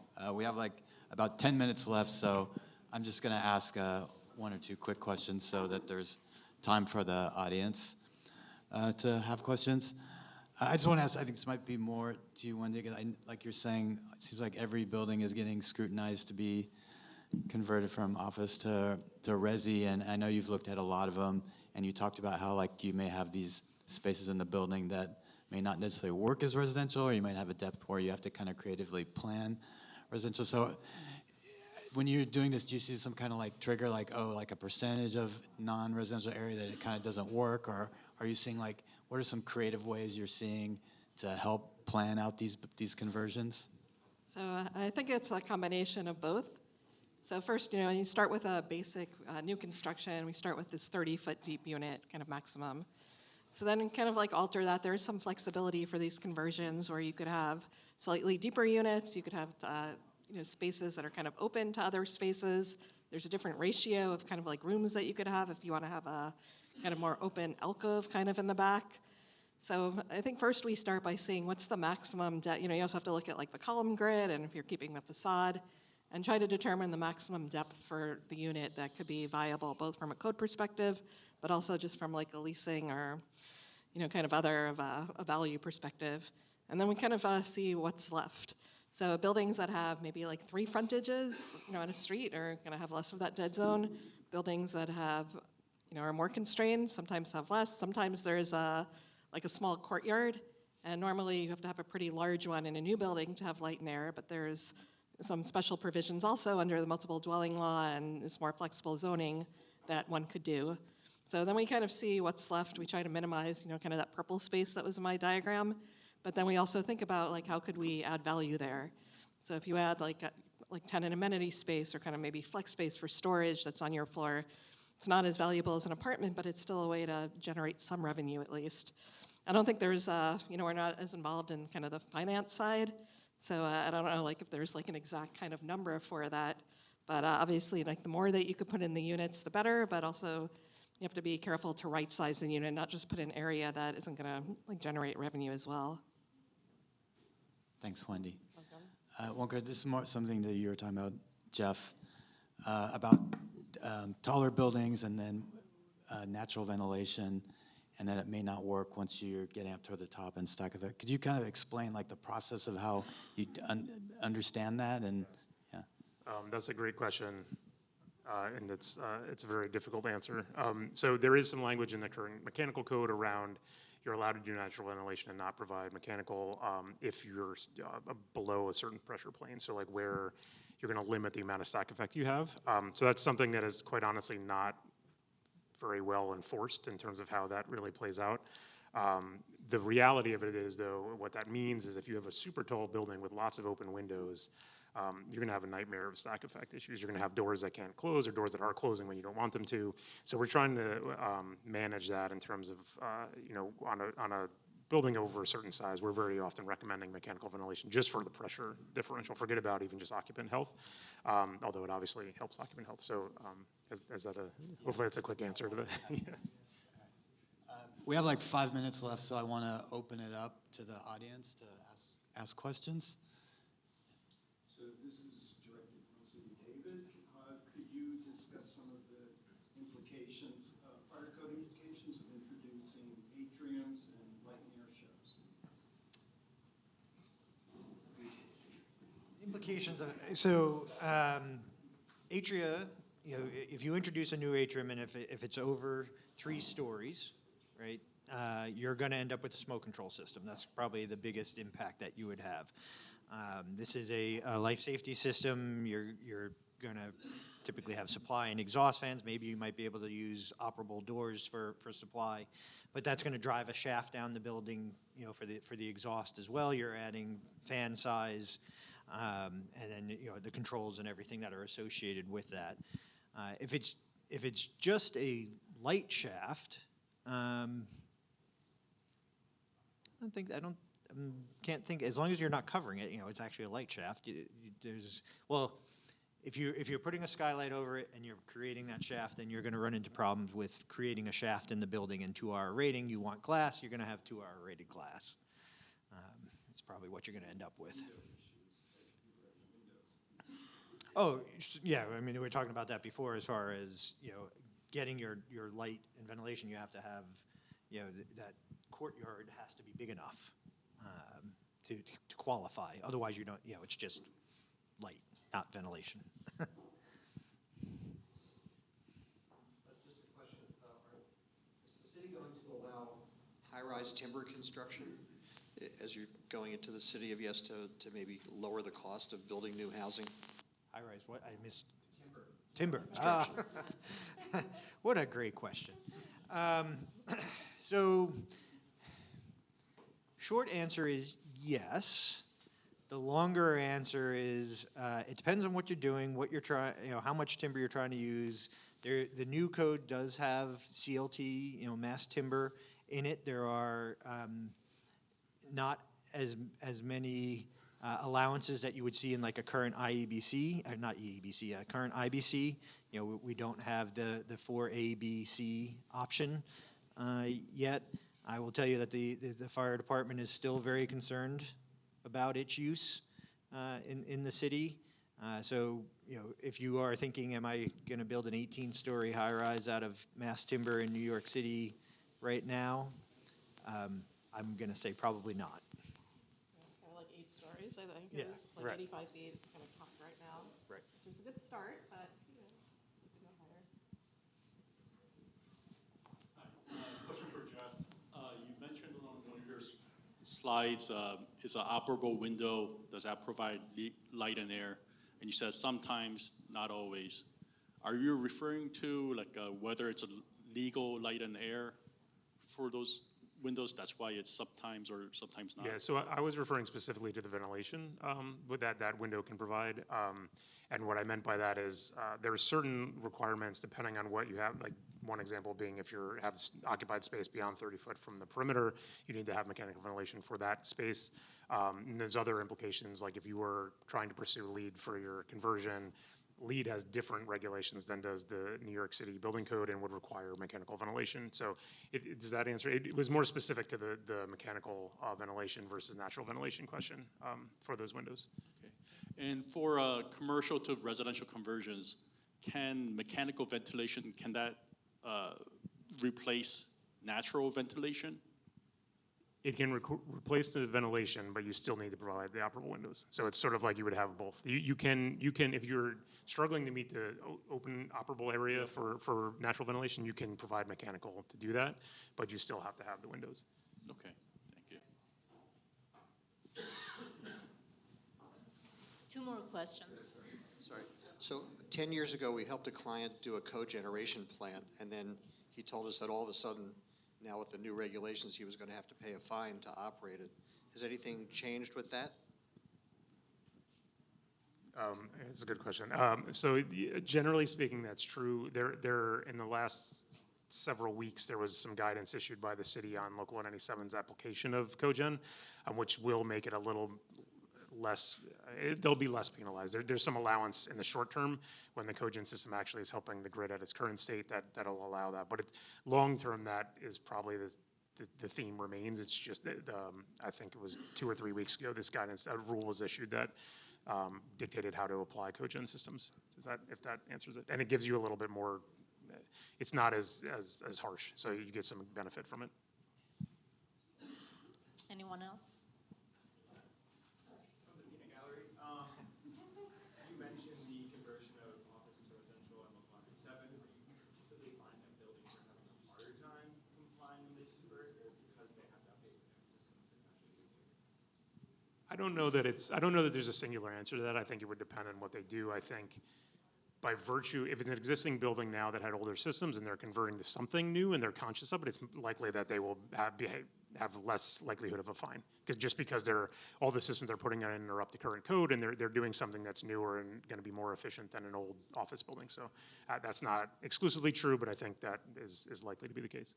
And clients are usually, now the architects are working them to project what's going to happen down the road, right? So you're kind of planning for that, right? Yeah, right. We're always looking at here's what you look like today and in 2030 and 2035. Like they're conscious of it and we're doing, they're spending the money to do the work now.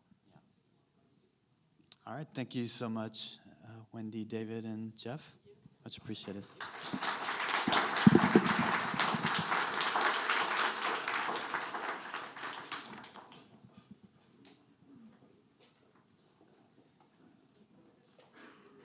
Can everyone hear me? Perfect.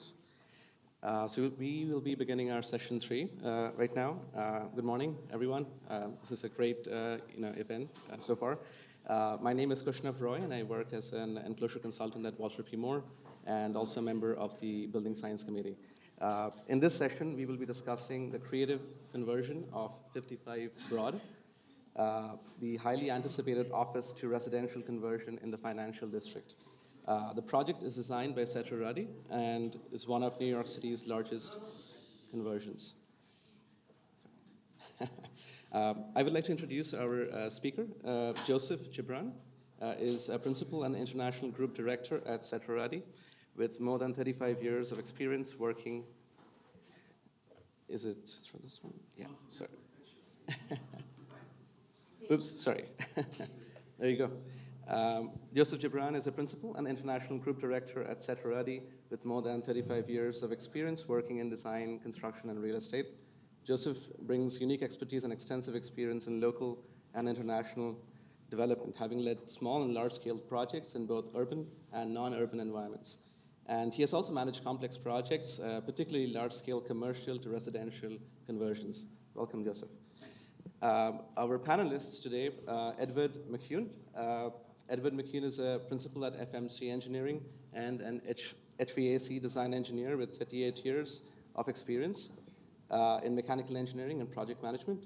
He specializes in the design and coordination of mechanical and electrical trades for high-rise buildings, commercial to residential conversions, and large corporate office spaces and other commercial projects. Welcome, Edward. Benson Gillespie, he's a partner and facade consultant at Surface Design Group. Benson has been involved with and overseen the design and construction of innovative enclosure systems throughout the US and South America since the founding of the firm in 2013. His work includes both the assessment and renovation of historically sensitive facades and the development of new enclosure systems. Welcome, Benson. And I would like to introduce our session moderator, David Brand. David Brand is a reporter covering housing for the New York City public radio station, WNYC, and the news site Gothamist. David was previously deputy editor at City Limits, where he covered housing and homelessness in New York City. He was also the co-host of City Watch, a live weekly news program on WBAI 99.5 FM, and the managing editor of the Queen's Daily Eagle. Before his career in journalism, David worked as a licensed social worker in supportive housing and homeless services. Welcome, David. With that, I would like to hand it over to Joseph.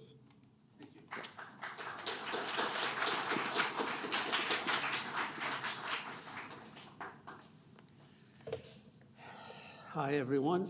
I hope you can hear me well. All right, so let's start.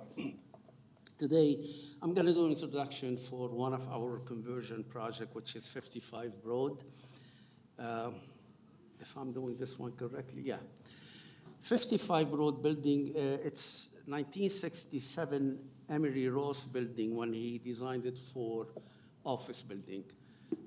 It worked well, a nice design, and 55 Broad is not far away from the New York Exchange building. Oh, this one. So this is the address.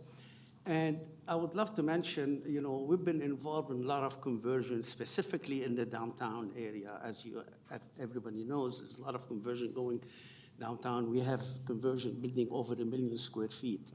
But 55 Broad, what we did when we took over, we made sure to meet the New York Zone Green requirement and to target elite certification. We did a lot of coordination to get it done. I'm going to show you a couple interior and exterior images on the project. The building is located in the zoning C55, which is equivalent to R10. And you know, the Article 5, Chapter 1 zoning, that's what we followed. And the building now, we're doing it under 68 code. One thing I would love to mention about a building like this, they are always overbuilt. Talking about zone green, we did the zone green on the perimeter of the building, but we didn't need that square footage because the building is overbuilt, which is very beneficial for ownership. But you have to do with efficiency, and there's a lot of challenges within existing building. I think we'll talk about this later. The existing building, it has a gross floor area about 400,000 square feet. We took it up to, we were able to take it up to 430,000 square feet by adding one floor on the top. I have a slide I will show you. And it was very beneficial. And it has 22,000 square feet of amenity, 16,000 square feet outdoor, 6,000 square feet indoor. It has a retail space on the bottom, about 5,500. And the most important is we were able to fit 571 units into this building. This is the floor we added. We added 1 floor and a half. This is outdoor amenity on the top with the pool, and we added additional full height floor. One thing in the building, which I don't have a section here, there was a lot of mechanical space in the middle. I think the 12th and the 13th floor, huge mechanical space, which is served the office need, but for residential, we don't need it. And Ed, my colleague, will take you through what kind of mechanical system we did in this building. But that was an advantage to take this space and convert it into residential. This slide is, I'm gonna pass it through, but Benson, also my colleague, will talk about the exterior of the building, replacing the window and the ADA compliance, the 34-inch height versus 24-inch deep, which able to accomplish very carefully and very exactly the way the ADA requirement. And as everybody know, ADA requirement is very essential when you do a rental building. I think I don't have to get the message, everybody should know it.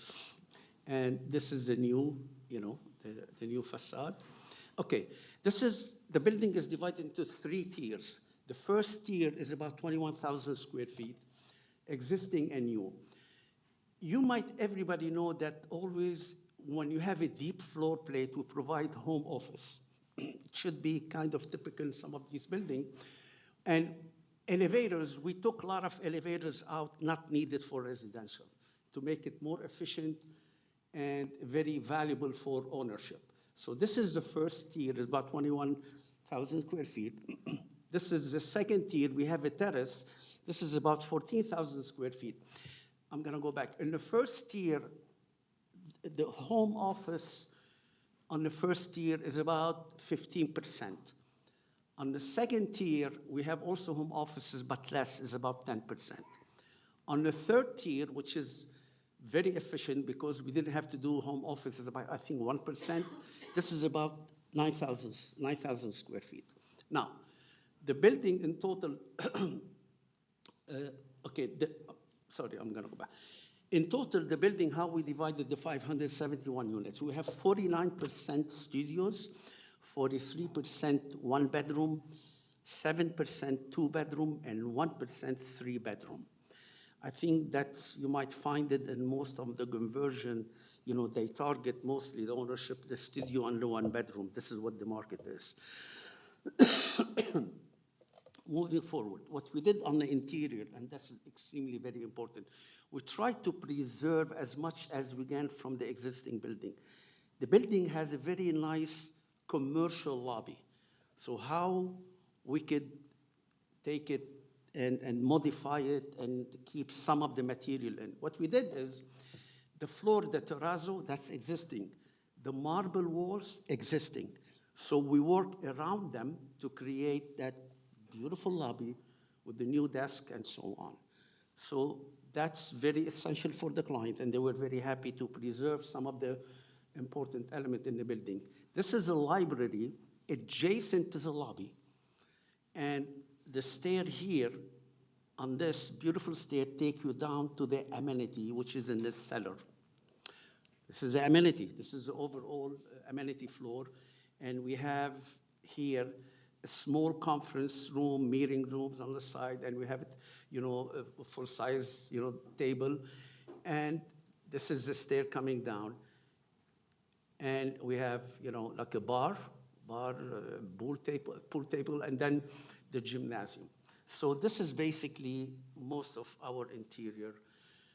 And on the terrace on the top, this is residential terrace. So this is part of the rental of the residential terrace. This is an outdoor.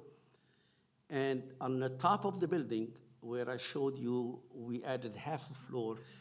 This is an amenity, indoor amenity, facing a pool. And this is also another view of the exterior. And this is a pool, which I believe is 45 feet long by 12 feet wide, is very nicely done, and it's very important, and the views are incredible. So that being said, I believe that's the overall building.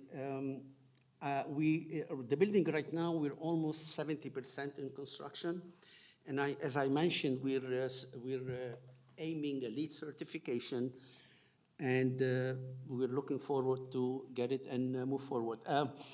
One thing I want to mention, we are doing a lot of other projects, over 1 million square feet building in that area. And the market, as everybody knows, is very hot these days from office to residential. And I think in the panel we'll discuss other, you know, what you learn, what lesson learned, how you could do it, and how it's going on even outside the New York City area, New tri-state area. But this is as much as I could tell you about the project. It's very successful. We got our first TCO last week, so that's been very good, and the client is very happy. Okay?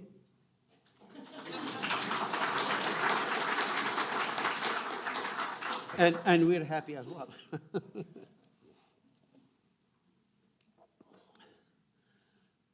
You wanna?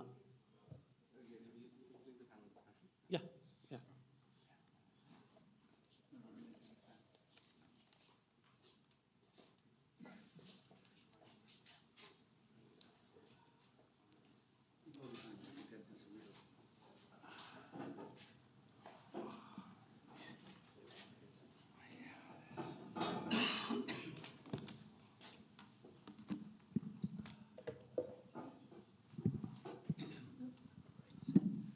All right, thank you for that presentation, Joseph.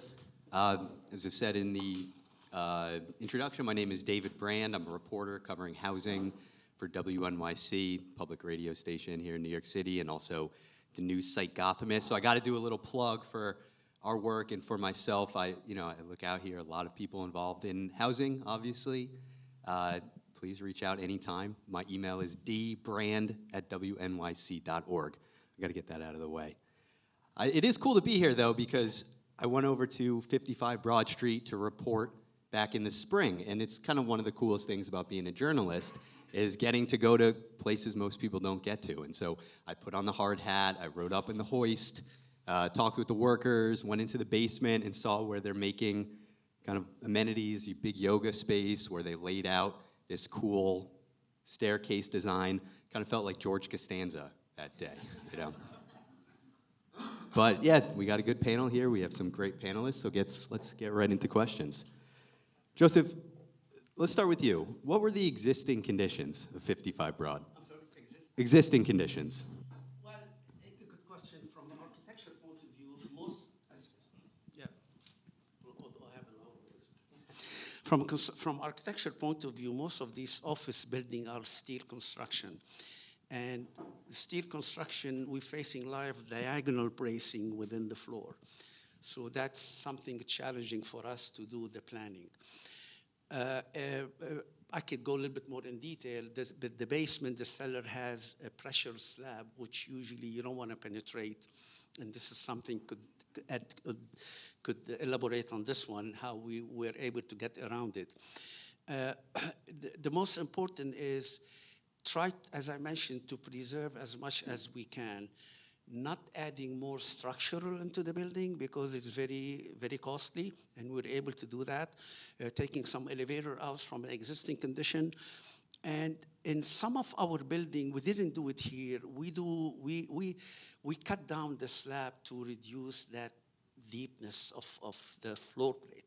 We didn't have to do it here. We were able to get the home office into the floor plan, and it worked very well. Windows, existing condition window, I think Benson will elaborate on this. It was very good, but it went very well. And as everybody knows, it has to be legal, Aaron Wright on a legal window operable. Beside that, the retail, it went also, we tried to keep as much as retail we can, which is very beneficial for ownership. And again, on existing, I'm gonna say it, I mentioned before, is the mechanical spaces that we had in the building, in the middle of the building, on the top, as an existing, it was an advantage for us to remove it and put the square footage, sellable square footage, rentable square footage into the building. That's in general about the existing condition, yeah. Thank you. Benson, you want to continue? Yeah, sure. So with the facade, to some of Joseph's points, we retained most of the existing facade itself, all of the vertical mullions, all of the spandrels. You'll see, and we'll talk at length about the scoop detail right below the window above the spandrel area, which is all new. But our focus with the windows was to remove the existing window, which is a composition of two fixed lights with an operable within the middle. It had 2 bars across the top. Take all of that out and put in a new operable. It's all operables across the entire job. There are no fixed windows within the existing openings. And with the existing facade itself, there are a ton of considerations related to, as you mentioned, sill heights, how the existing system is anchored to the slab. From a thermal standpoint, the fact that none of these are thermally broken. One thing you'll notice, if pull up some other slides, we could probably see it, but a lot of the existing mullions, I don't know if anybody has a pointer, but at the spandrel areas between the windows, the existing mullions are outside of the main facade. So when you're inside the building, you know a lot of buildings today, if you have a new curtain wall building, you see a lot of the mass of the mullion interior of the glazing line. In this building, as well as a lot of the others built in this time period, the mullion is primarily on the outside, and there's not a whole lot of metal or framing on the inside, which from a thermal standpoint actually helps us a lot because it allows us, We don't have to then insulate a non-thermally broken window frame because it's all outside already. And there's not a whole lot on the inside that could then have the thermal transfer. I'm not sure where to go from there. There's so much we can talk about, but it's... Some challenging on elevation on the terraces versus interior. You know, we try to... Yes, there's brick at the sill, for yes, instance, at and the terraces. you have to to maintain the ADA accessibility from the Yes. apartments outside. We had to do a lot of work, and it turned out to be very well done. Yeah, another thing that with a lot of these office buildings that otherwise look like they're completely glass and aluminum, once you get to the terraces, and this is common on 55 as well as a number of other ones, where it's they have a brick sill. The parapets and sills of terrace setbacks are brick with CMU backup construction, which is a little surprising considering it's otherwise a glass and steel building. And keeping it within the legal height. Exactly, and keeping it within the legal height. And at a lot of these terrace setbacks related to roofing and waterproofing, we just want to be very careful. In some instances, we don't want to disturb all of that. In this case, we did. We ripped all of the existing roofing and waterproofing out and put all new down, but on some of the other ones that we're working on. What makes the brick a problem? God, good question. So when it comes to brick, you know, you never really know what's behind it. You never really know what condition it's in, and a lot of times how it's tied to the backup wall. It may not be there anymore. Brick ties, for instance, galvanized brick ties over time deteriorate. We do some local law 11 jobs where we find that, you know how local law 11 now with brick cavity walls every 60 feet, you have to actually do a probe now. You can't just look at the facade. You have to actually go inside the brick cavity to see how it's anchored in the backup. And with these instances, you just don't know. So if you're going to touch it, you never know what's going to be there and how much you're going to have to remediate it. I could add into this because when you step into existing building, there's always the unknown. And somehow to lower your risk about design and constructability, we ask for a lot of mock-ups in the beginning. Window mock-up. Yes.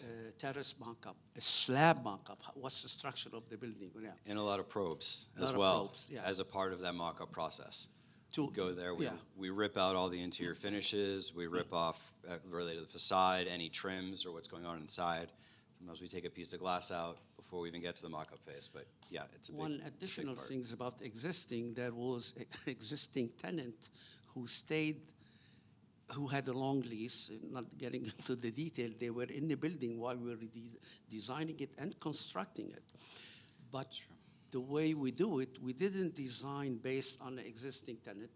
We planned around them. So we designed the building as the building is empty. But we have to plan around them based on what they are leaving. And it was very challenging to elaborate about the risers going into their space. But it worked well. It's all about the planning and get it right, yeah. Yeah, I think Ed had some things to say about that, right? Sure. So the existing MEP for the building was typical 60s construction. It was perimeter induction units. We had mechanical space on the cellar floor where the kind of steam provided the majority of the heat. And then there was a very large mechanical space on the 12th floor. It was a 2-story height space where the chillers and other big fan systems were. There was actually big louver bands for the air in and out on the mechanical, which again is very typical. And then there was cooling towers on the roof with yet another mechanical space on the high roof for the condenser water pumps, other heat exchangers, and some domestic hot water issues on there. So that as a system is, by today's standard, is not very efficient. If we were converting this for commercial, we would be removing the induction unit system as it's not efficient today. So this building was ripe for not using and reusing the systems, which led us to use the systems that we ultimately did. So as Joseph said, by eliminating central plants and eliminating the chillers, we were able to give back not only 2 floors, 12 and 13, we gave you back all of the space on the top roof. So you gain not only your new floor, the floor below is a mechanical space that you got to use residential. I want to elaborate one more thing. When I said in the beginning the building was overbuilt, and I said, wait a minute, you added 30,000 square feet on the building. How come? That's within the envelope. It's a 12th floor, 13th floor, and the additional floor on the top. So that was within the envelope. And we're very careful. If anybody, I'm sure a lot of you know the code. We didn't want to exceed the facade envelope more than 5% because it will trigger a different structural things. So we kept it within the 5% increase. And again, the 12th floor, 13th floor, the top floor were added on top of the existing gross area. And this is how we come up to 430,000 square feet. Yeah. I have a question for you guys before we move on to the next topic here. But we're talking about the existing conditions. I imagine you look back at the original blueprints and floor plans and specs from the 1960s when this was built. Were there any surprises? Was the stuff that was written there accurate and help you anticipate what to expect, or were there things you didn't expect? I'll jump in on the mechanical side. As we all know, existing drawings are like gold, so we look for every single one. But yet, it's been changed over the many years, so not everything is as is. So there's no substitute for going top to bottom with a complete and thorough survey to make sure what the drawings show is there, and then create what is really there. So we're almost creating almost a little as-built just as a baseline, so that when we do work with the ownership and architect of what can we do here, what can we do there, we need to know what is there and what might need to move. It's a very good question, and this is also one of the big challenges for an architect. Okay, how we start a project like this? First of all, you want to build your Revit model. Based on what? We're not going to go and measure every floor. So lucky us, on this project, we had a very good existing PDF documentation from the architecture point of view. So we built the Revit model based on what we had. And we asked for a survey, not through the building, couple floors, to survey to make sure it aligned what we built. But the most important on an existing building like this is the zoning. And this is something we ask for an exclusive survey on a building zoning if it's located correctly in the lot and the surrounding and the setback and all this. So that's, yeah. But again, it's very challenging to get existing documentation on a building like this. Yeah. And on the facade, the drawings, if we can get them, are surprisingly accurate. They actually built facades much more closely to how they were drawn by the architect back then than they are today, where you change systems completely and it doesn't really reflect the architecturals at all. Yeah, we're very happy with the condition of the existing PDF drawings. Yeah, how it's anchored, where it's anchored, all of that is extremely representative of what we always find. PDF done by hand. Yes. Yeah. It's all done by hand. Back then, there were a lot of center pivot windows. So if you have a center pivot window in your office, it's very old. A lot of those have been replaced in these buildings. But other than that, the existing framing and the curtain walls in the main primary structure and the spandrel areas, all of that, everything you see there at the spandrel areas in between the windows is as drawn. It is. Any surprises? Anodized, yeah. Any surprises that you found? The surprises we found was we knew some of the electrical infrastructure risers per se that we were going to reuse. We knew where it went from A to B, but not the exact routing.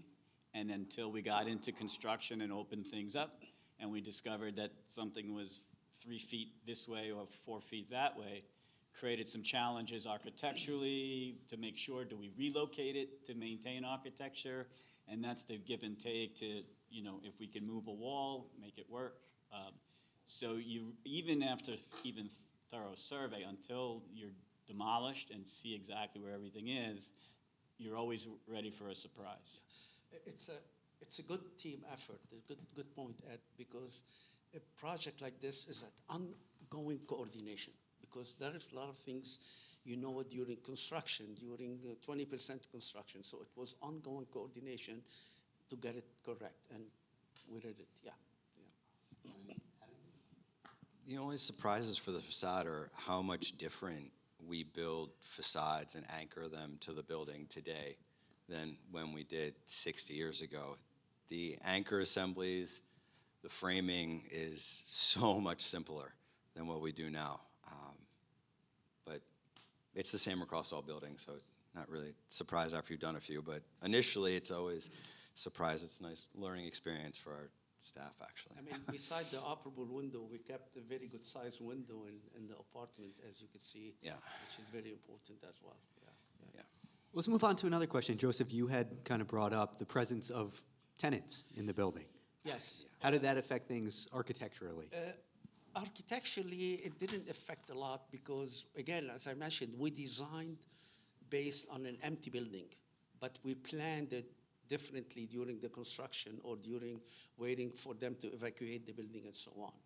I mean, it wasn't too much challenges for the architect but versus the MEP because, I'm not sure about you, Benson, because there was a lot of risers going through their spaces, which I believe we couldn't access completely into it. So we had to guess or we had to wait. But again, we took it in consideration while we were designing and planning it around their existing tenant, yeah. How many tenants were in there? I mean, we hear about empty office buildings, but that's kind of rare. I mean, there's tenants in those buildings. Yeah, we have a couple empty buildings. This one is a good question. I don't remember, probably 5% of the building. Yeah, it was tenant, 5 to 10%, yeah. Yeah, to add on that, there were more existing tenants for this project than previous projects that we had worked on. So when we first started, because the project design was 8, 9, 10 months, there were more than 12 tenants, some full floor, some spotty, and they weren't all in 3 floors. They were almost all over the building. Yeah. So as we designed, as it was an empty building, how do you construct it? So it was the phasing of the construction that became the challenge. Yeah. And when we get into the systems that we chose for HVAC, the HVAC unit, which does not require a central plant, it was easy if we could carve out several floors to put infrastructure in, but the existing tenants still had induction unit piping at the perimeter. I think we almost buried some existing pipes that are just behind the walls now because we didn't take them out after we built. The plumbing became the biggest challenge because if we could build, say, 4 floors, there were no tenants, the floor below that bottom floor as an existing commercial tenant, we needed to run all the waste piping through.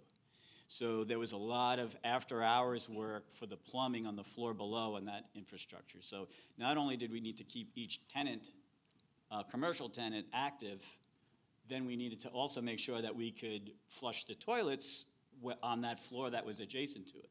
So those were the biggest challenges with existing tenants. And as the project moved on, certain tenants moved out. So if we had 12 tenants to start with, I think in the end there was like 4 or 5. They were just entrenched with long-term leases, and then we really had to work around it. So the phasing was always flexible. Yeah. Right? Like we had a phasing plan, and then that phasing plan went out the window because they couldn't get rid of that tenant. Right? So then we went to another phasing plan. So it was a very fluid way to build it, and that was the biggest challenge here. Yeah, the facade worked in a similar fashion. We didn't start on the 2nd floor and work our way up. We started, I actually don't remember what floor, but say like the 15th floor, and then did 15 to 18 or 19, and then we would jump down and we would jump around, so we'd have to design the facade in a manner where it could have that adaptability from an installation standpoint.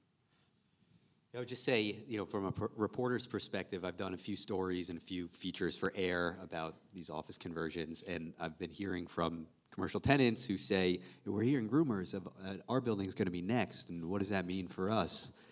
So yeah, that is like, I was glad we could talk about that because that's something I do hear from people relatively often. I mean, are the commercial tenants still there? Like, how long did it take for them to actually leave, and what was that like? Well, our initial surveys, we had to be very careful. You don't say anything to anybody, and we're just here for an inspection because you can't alert the tenants, and that's just the nature of that. I could say it's a good rumor, you're right, but it's a lot of things now in the market. I mean, again, I told you we're doing other projects over 1 million square feet each about conversion, and it's still moving on. We've been approached by doing feasibility study, so on, carefully, like Ed said, and yeah, there's a lot of things going on there. Yeah. We're talking about Manhattan now. Yeah, we'll This is kind of a general one, and we've kind of touched on this, but could each of you speak to the requirements and considerations for a successful office to residential conversion? And maybe, Benson, you want to start us off? Related to the facade, of course. And I'm sure everyone up here is going to echo it, is when you look at the building from the street, it looks very repetitive. It looks like you're just going to copy paste all the way up. And you really don't. The back two facades, for example, are brick. They're not even glass and aluminum.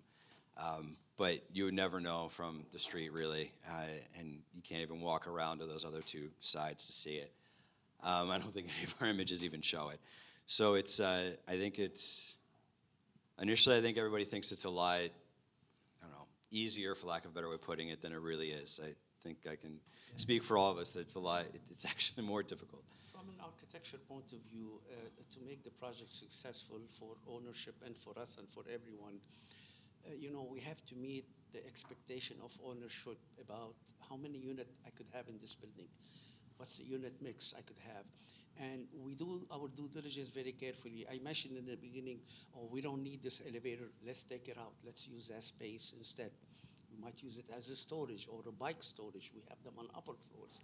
So we have to meet the ownership, expectation, and keeping the design also in place, as you see in our interior design and the exterior.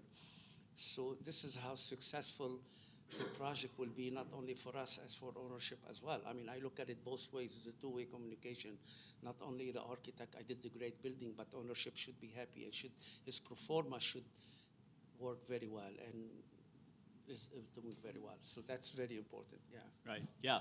It's a simple formula for a successful building, and it's keep the client happy. Yeah. Right? And by that I mean the client has requirements for number of apartments, what their vision is, but then from an MEP perspective, how do you accomplish that? We can't say, no, we need that mechanical space on 12, when the client says, no, that's 13 more apartments that we need.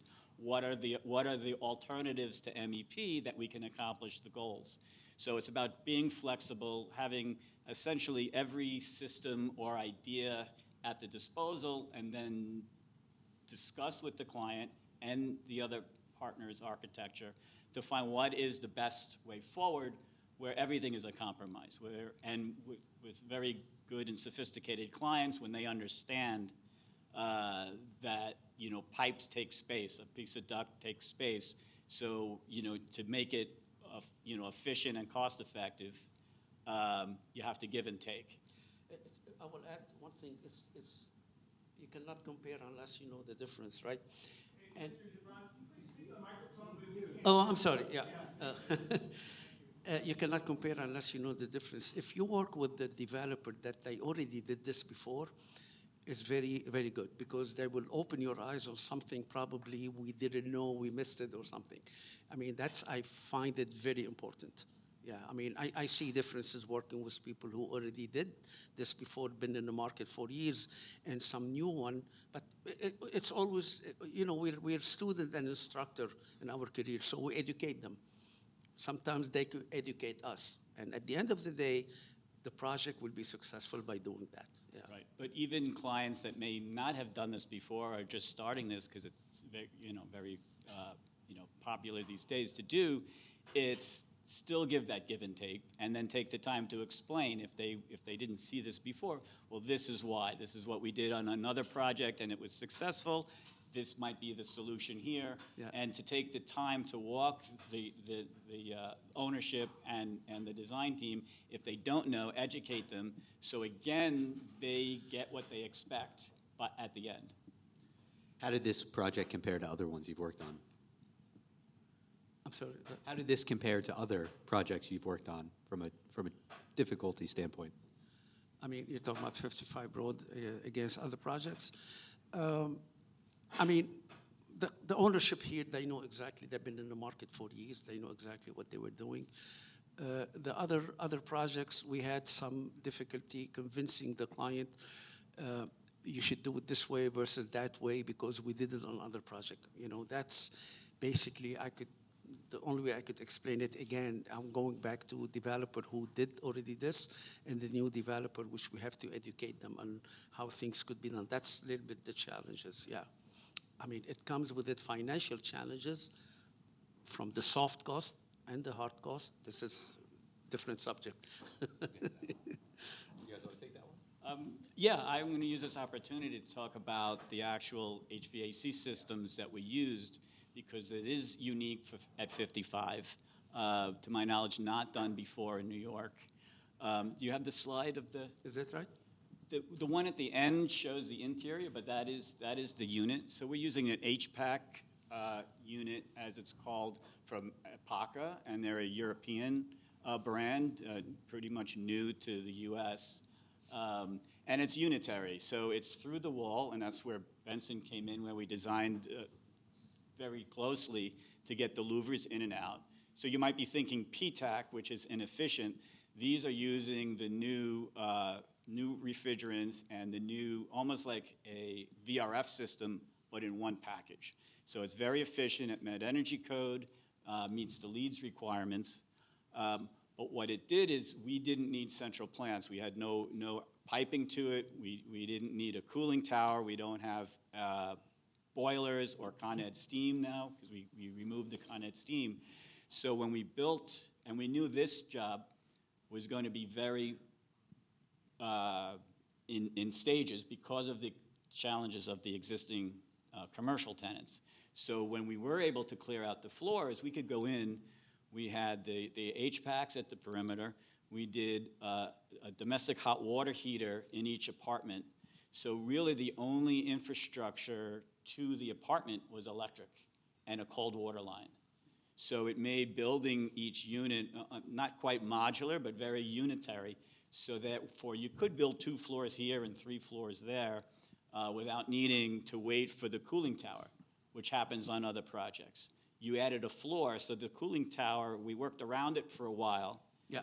But if we had to wait for a new cooling tower, we would not have gotten TCOs early in the project, because the steel, the cooling tower, all of that infrastructure has to be built. So here, we were able to get the TCO, I think it's probably record time from start of construction Correct. to TCO. Correct. Because of the systems that we used. And again, that was with ownership.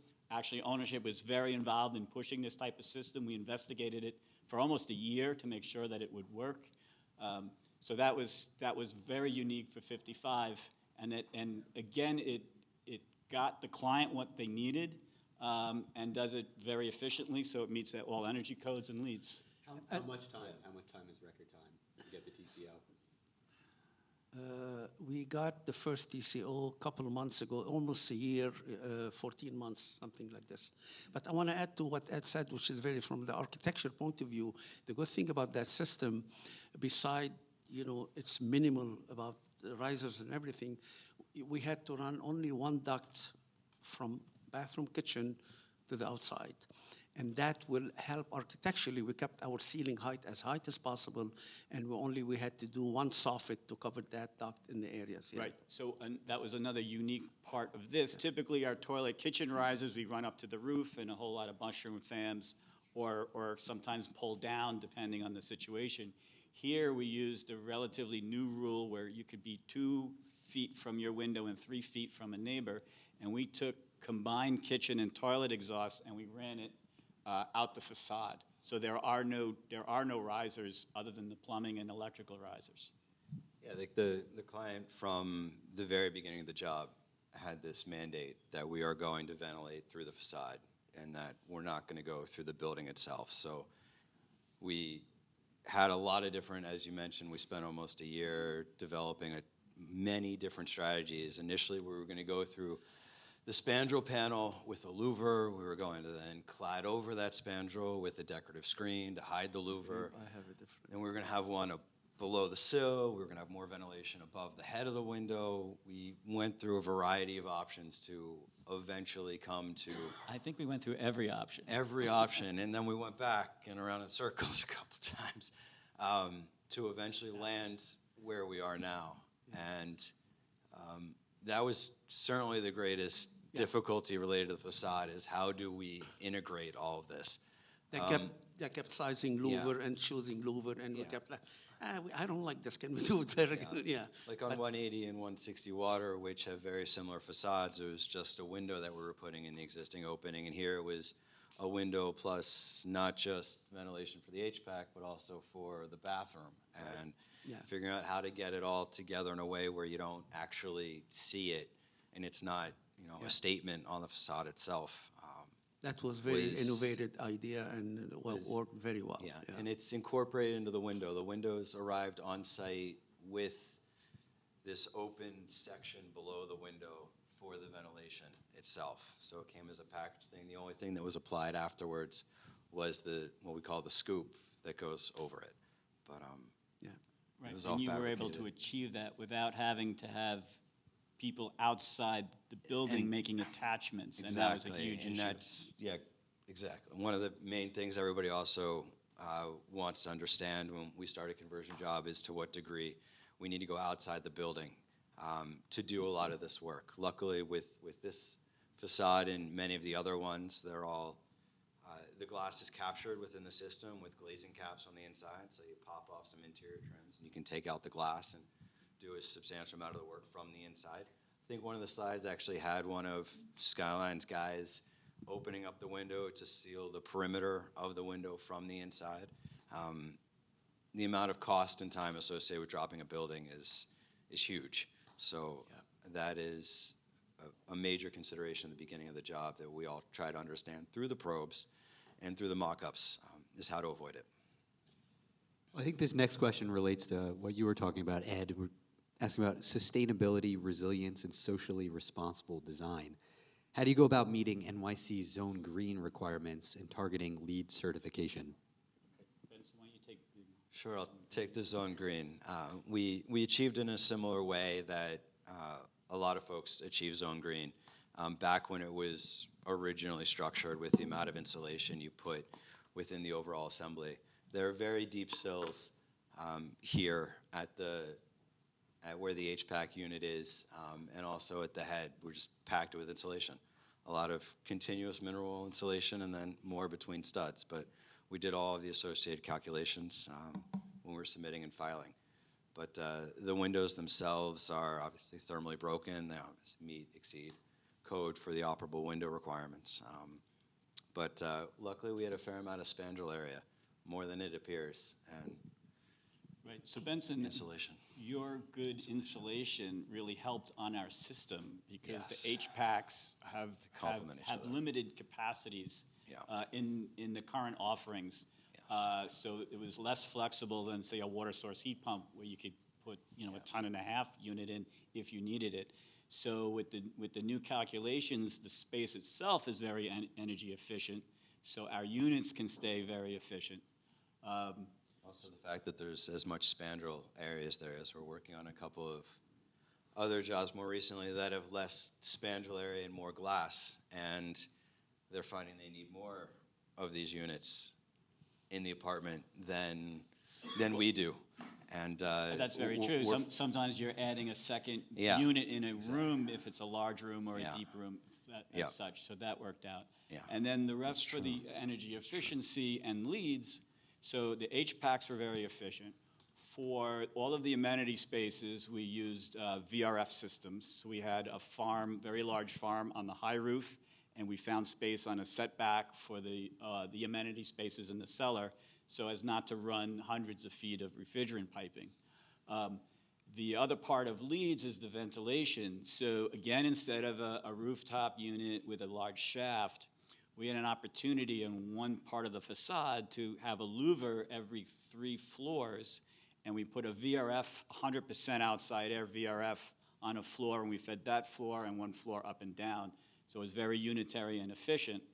And then for the mechanical ventilation inside the apartments when light and air from the windows couldn't be met for the leads calculation. We introduced direct mechanical ventilation from that VRF system into those apartments. So we were able to achieve that actually quite easily once the system was in there. If any apartment didn't meet the leads requirement, light and air, we just ran a small duct, and we kept them like 5 by 4 for the amount of air, so fire dampers and such were not an issue.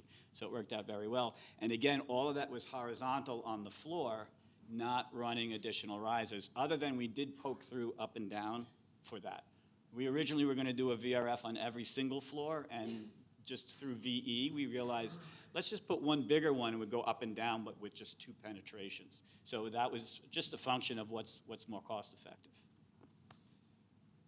Well, Joseph, you had mentioned soft costs, which I think is a good topic to discuss, and talk about some of the financial challenges you faced in this. Yeah, when we asked to put the proposal together, again, I'm going to say it for the 5th time, on an existing building, not knowing there's a lot of unknown in the building, we project in our financial proposal is we project a lot of things as unknown. What about this and that? And we do alternate in our pricing to make sure, hey, if we found something more, this is what we need more. But to be honest with you, again, on 55 Broad, the owner was he knew it, and they were very cooperative. And if at one point during the project, and specifically during the construction, if our scope goes beyond what we projected, they were open to additional services. But it's always try to pinpoint the right soft cost. Again, you don't know where you're going to go till you get into construction. Yeah, and one of the things we find on our conversions versus a new building, we see that our CA, construction administration costs, are probably double of what a new building is. Because a new building is you draw it and you build it. And if the beam is in the way of a pipe, you didn't build it yet, you can coordinate in shop drawings and make sure that it works. Here, if the beam is there, you're not moving it, and then you do the demolition and you're reviewing a shop drawing with a flag like, hey, the beam is 2 inches lower than you show, but that was a field condition. We're down, going there, revisiting, creating sketches, and that's part of what an existing building is. So we find that our CA costs are way up on an existing building. Yeah, correct. Sometimes we go beyond the 2 reviews of shop drawing. We might go 3 or 4 based on existing condition that we were not aware about it. Yeah. You guys got it. Well, why don't you tell us some lessons that you learned and want to share from this project? We'll start with you, Joseph. It's very, I could say it again, the lesson learned is, I mean, if I did the first project, I'm not going to mention names about project or ownership. My first project was about 6-7 years ago. And when you do the first time the conversion, one thing your lesson learned, I'm going to go back to the financial because we didn't get the right proposal out because, again, it was a new something for us. Moving forward is existing condition. And what Ed mentioned is very important on the CA phase. Oh, we do CA all the time on our project, but existing building conversion, more meetings, more shop drawing review, more things. That lesson learned, I mean, for me, that's very important. From the design point of view, as I mentioned, as I showed you in my on the floor plan, deep apartments. This is deep apartments with the home office in the back, ventilated home office. That's also a lesson learned for us because, when you do high-end condominium and everything, and suddenly you step into this rental apartment conversion, you have a different market, a different end user, and we have to make sure that these units are designed very carefully. Believe it or not, the first time we look at this, wait a minute, this is too deep. It doesn't. And by the way, there's a formula with the DOP, how much you can go deep versus what. And we start learning, no, we could do it differently to get the ownership expectation of how many units you can fit. Sometimes we said, you know what, forget about these 2 studios, let's make them 1 bedroom. Why? Because we learned from a previous project, some of these they cannot sell or they cannot rent. And it's always, again, I said we're student and instructor. Every project you learn something more. Nothing, but our job basically on this level is mostly troubleshooting. We troubleshoot everything come through, and we're still learning. Yeah. And that's exactly right. If it's a lessons learned, it's that you've never learned all the lessons. And don't be surprised when you're surprised. So you have to go in, understand, but after doing, 12 or 15 conversions, you then can learn from your mistakes or learn what your challenges were in the last one and then remember them. So each project, if you learn 3 things, now you have 3 more things, in your arsenal of things to remember. I think I'm up to 1,000 or 2,000 things to remember on the next project. But that's really what it is. So you're always finding something new and different. But then in the end, it's the same old challenge. It's about being flexible, going back, making sure your due diligence is good, because anything you didn't verify is wrong, and that's typical. Yeah,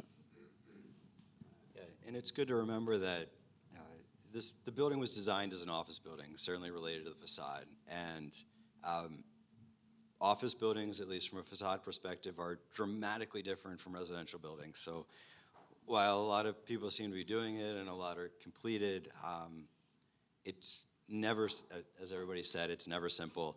I know you mentioned very early about sill heights and operable windows and everything else, and none of that was in consideration when they were designing the office building because there weren't operable windows. And so it's a lot of times whatever strategy everybody thinks in the beginning of the project we're going to do related to the facade, especially in how it's ventilated and the equipment being used, it always changes and morphs. I mean, because if it's a rental market ownership, their concern beyond the pro forma is the ADA and the code compliance in these apartments. And it's very challenging to get it right. You have to get it right. We have code consultant on board. We have ADA consultant on board, but it's always a teamwork to get it exactly right. And that's very important, yeah. Well, there's a lot of really specific challenges to these projects. So before we get to question and answer, I hope you guys could just say, like, what draws you to these conversion projects? Why do you like doing this? Sure. I actually think the first one that we did, just going back to how the facade is anchored back, it was a true learning experience for myself, just seeing how a curtain wall anchor of a 1960s building actually looked and how simple it was. An embedded plate into the slab with some welded brackets, and that's it. And now today, when you look at a curtain wall panel, it's how it's anchored. There are about 5 or 6 different components, a ton of adjustability. It's about 10 times more complex than anything that was done before, yet these buildings, the facade is still standing, we're still using it. We don't touch any of the existing anchorage because we don't know what that could do. And just, seeing how far at least the facade industry has progressed from 60, 70 years ago to create very similar things in a lot of ways. Like, it's still a curtain wall panel, it's still anchored to the slab edge, but it's really dramatically different once you get under the hood. And I'm interested in the challenges there. So designing things, that's as an engineer, that's my passion. So that's why I enjoy it. Been in the field for 38 years, and through that, I've been in hundreds of mechanical rooms. I know all systems, so I can go into a mechanical room or tour a building, and in 4 hours from top to bottom, I have this picture of certainly what it is, because I've seen it through all these years, but then what is the client's vision, and then how do we transform the building? So that right there, and then to go back and look at it after it's done, I mean, that's why we're in this business. I mean, from a design typology point of view, definitely the architect dream is to do a new building, no limit to design. But these buildings, once you do the first one and you see the design challenges, the more you do it, the more you like it. I mean, to give you an example, we added that top floor of the building, but we kept the same typology, the same aspect of the other building, which is it has some design good challenges for us to step in and do a project like this. And my first project, we did it for a client that I did the project for him. It's the two extreme, the best condominium project in the city, believe it or not. And suddenly he asked us to do this conversion. So we started this, and then wait a minute, we said, this is not bad. We could do it more and more. And now we're doing it more and more, yeah. Yeah. Well, let's turn to our audience now. Do you guys have any questions for our panelists here? So you have,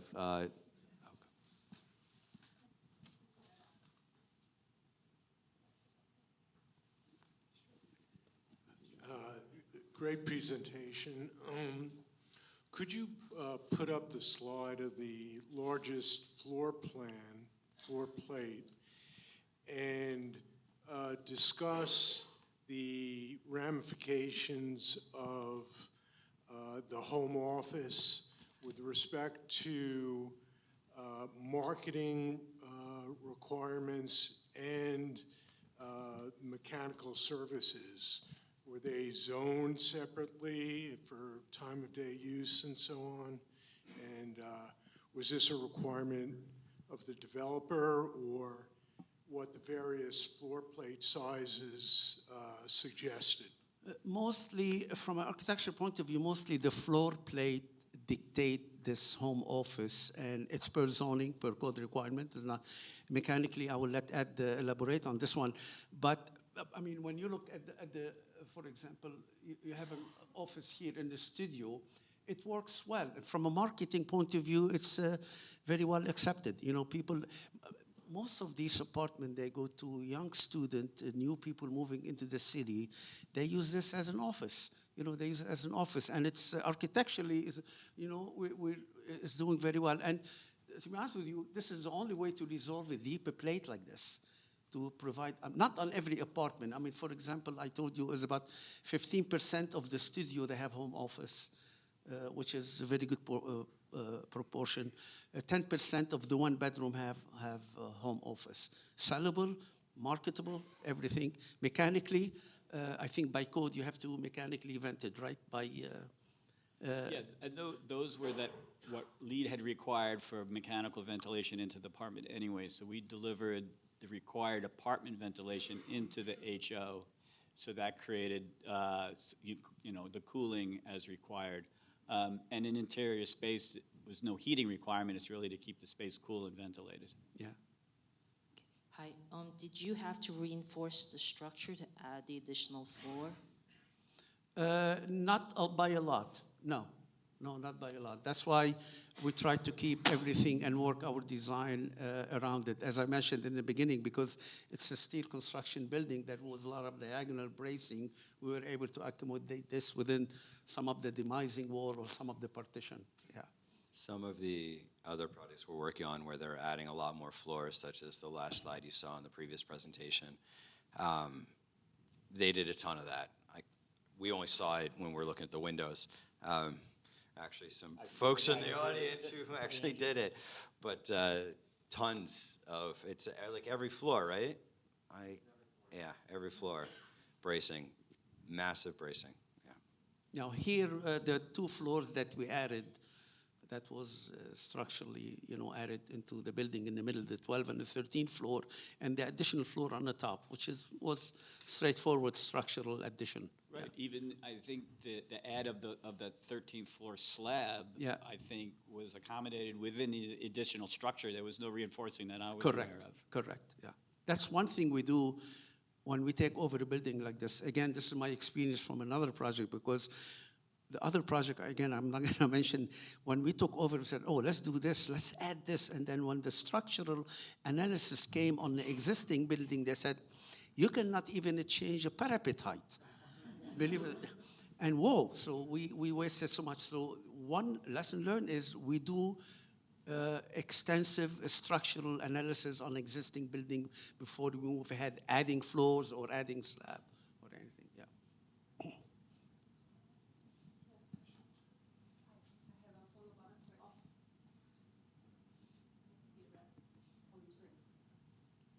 Thank you, great presentation. And I have a follow-up question on the home offices. Is there a limit in the building code for the square footage of a home office in an apartment?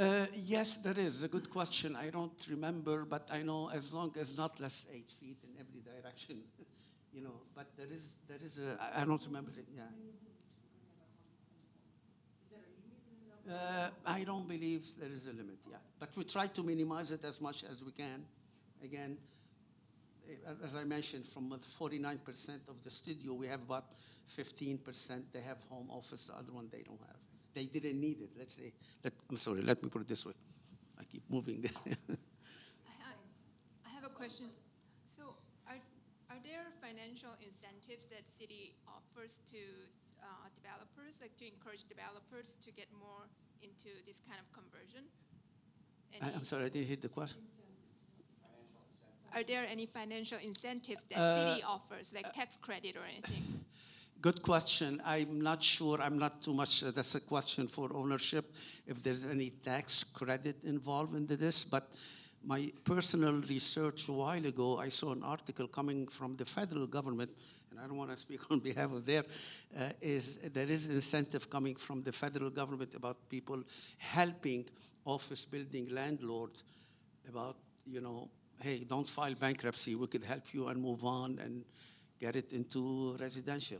And I believe, I don't want to step, you know, the question is this only happening in Manhattan? No, we are now moving to other areas as well, you know, like Philadelphia and other people, and Chicago probably, to see, because there's a lot of office building out there that at one point they're going to be, the vacancy is going to go down, and ownership has to make a decision what to do. Yeah. The whole Con Ed rebate program is discussed during all of these conversion jobs, and to what degree they can get rebates through Con Ed. So there's a new state law for a property tax abatement that I think requires a certain portion of the new units have to be affordable. Right. So I've been evaluating and speaking with building owners for a number of years of commercial buildings, and talking through pro formas and things, and I found often the obstacle came down to sort of the value of commercial space versus residential space, and that actually killed a lot of deals. And I'm wondering, with City of Yes now expanding the number of buildings that will be available to us to convert, both geographically and from a building start point, construction start point, I'm wondering, what are your thoughts on how ready landlords are going to be in actually, you know, doing these conversions based on pro formas, and do you think, you know, things are changing in that space? I mean, you mentioned something very interesting, that every architect in the city waiting for the City of Yes decision, how it makes. We only saw our conversion in downtown Manhattan. Now, Midtown Manhattan, we're doing other buildings in Midtown Manhattan, and based on the City of Yes, there might be a lot of other opportunity. You're right, for a landlord to decide, oh, wait a minute, now the zoning changed, I could do this, I could do that. It's a little bit, again, unknown based on the City of Yes approval and moving on. I mean, I have a lot of projects that I cannot commit to the client. Oh, can I do this? I don't know. If the City Yes approved and changed, yes, you can do that, but I cannot commit to you unless things got on paper. Yeah. I mean, I don't know if I answered your question directly, but there is a lot of landlords. We are doing a lot of feasibility study for landlord on existing office building. What's the due diligence? What you're gonna gain? What you're gonna do? Yes, we're doing this a lot. They are not all of them moving forward with it. Probably they are waiting on some zoning changes. That's to be determined. Yeah. The logistical aspect as well. Before 55 Broad, when we weren't compartmentalizing all of the HVAC equipment, and there was always the thought they had to go through the whole building with existing tenants. Now that in a lot of these new conversions, everybody's coming to the table, we don't need to have an empty building. We can just have a couple floors or a bank of them. I think is opening up developers and owners to consider it more, because they at least know from a logistics standpoint Yeah, There's like- more. like There's a- a lot like more a partial freedom. conversion. Exactly, a Convert partial the top conversion. floors to Right, residential. Yeah, we're seeing a Um, bunch of that now too. I'm doing a proposal for a client that they are looking exactly what Benson Ed said. They want to convert only the top. They are okay with the tenant, whatever they have a tenant on the bottom of the building. They are okay with it for a long term, but they are looking to convert the top floor into rental. I mean, which is again, it has its own challenges, core elevators and so on. But some of the clients are looking to do that, to split. Yeah. Just a quick follow-up. Do you think local law 97 renovations might, combined with empty offices, would it help, or is it not enough of an incentive to sort of put it over the line? From a facade standpoint, I think it helps, but wouldn't go over the line.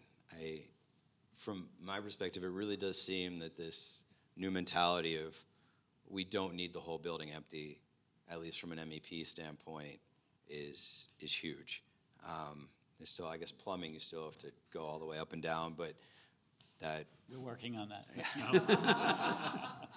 We're going to have scuppers at our facade now. Yeah, okay. The old castle. God, yeah. Old-fashioned way works. Yeah.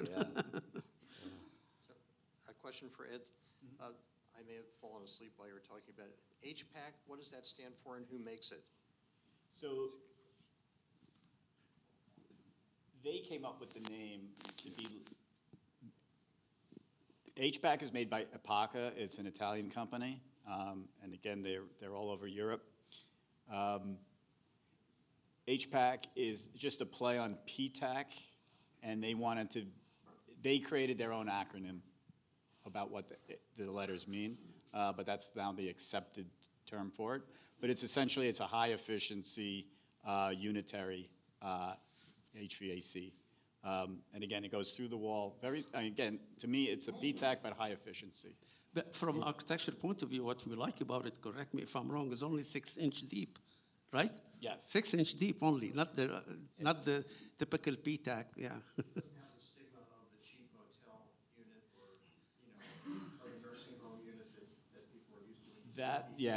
Apaca's marketing is very quick to point that out, that it's not a cheap PTAC. It's this new version. That's why they came up with their different, acronym for it. And it is absolutely quiet and very, very efficient. And the surface area that it takes up on the facade is significantly smaller than the traditional PTAC units, which are these big rectangular boxes.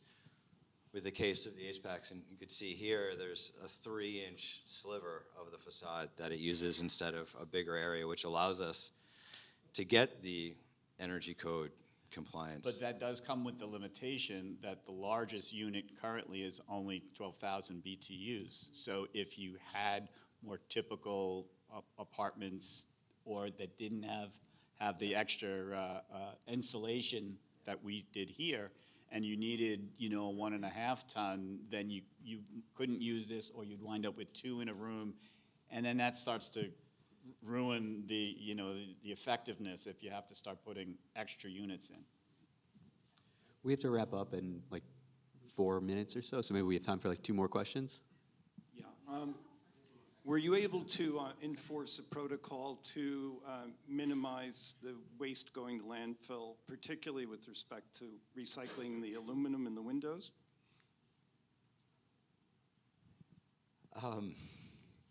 Not that I know of. But what I can say is that we tried very hard to retain as much of the existing facade as possible.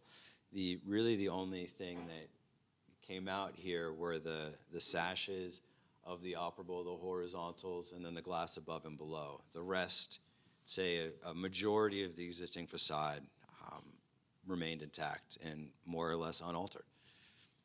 I could add to that in an indirect way by reusing many of the systems, and in this case, we reused all of the electrical riser infrastructure so that didn't have to be thrown away into a landfill and got to reuse. It was, on the first blush, it was more for cost savings, but in the end, we didn't have to throw it away and then have to make new, so that actually helps significantly on the waste of the demolition. And I could add to that, as I mentioned when I showed you the lobby, the entrance, we kept the terrazzo flooring, we kept the marble floor, so we tried to preserve most of the finishes work around it, so to minimize the waste, yeah. So, very impressive project. I wanted to ask a question about the APOCA units. I know they offer an integral energy recovery ventilator option. I'm wondering if you used that and why you did or you didn't. And also, it seemed like you have some those larger units that might be 600 or 700 or even 1,000 square feet. Were you able to serve those just with one unit, or do you have 2 units for those? There are some units that have 2, especially the corner units, and then of course every bedroom has it. So the larger units do have multiple units. What was the first part of your question? You have the ERV option that goes on. Yes, okay. So when we first started looking at APOCA and we met with their reps to look at this, they didn't have those options. In the year or so since then, it was almost every time I went to their website, they had a new option. So the ERV option is very interesting. They have a remote option now that we did not have or be able to use on 55. They now can make them at the ceiling and horizontal.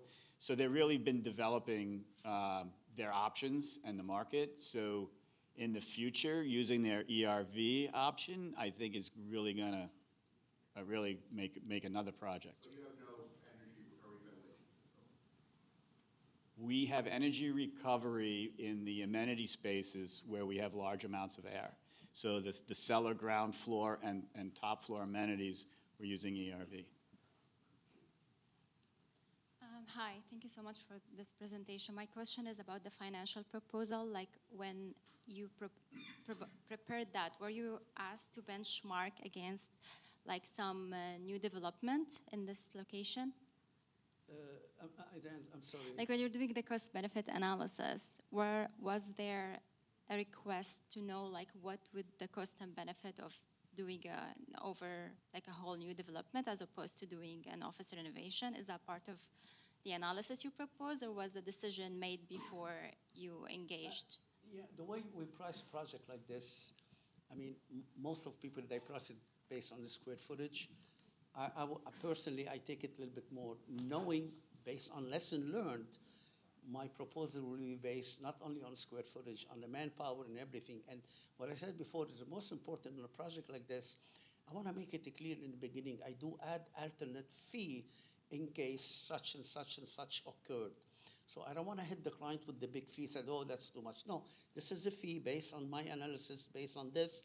But if we have additional scope, and I listed very clearly for him, that will be additional ad service. So I want to make sure, I don't want to sell fish in the sea. I want to make sure I got it right from the beginning. But my analysis, again, I combine the square footage and the manpower because I know how many people I need to get on the project.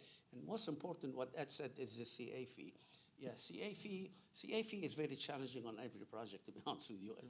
But we have to be very careful because how many meetings that occurs and all this. So there's a lot of factors added to get the financial fee. Not sure if I answered your question correctly, but this is how I calculate it. The question was about the financial of the building, not about. Oh, the hard cost? Yeah.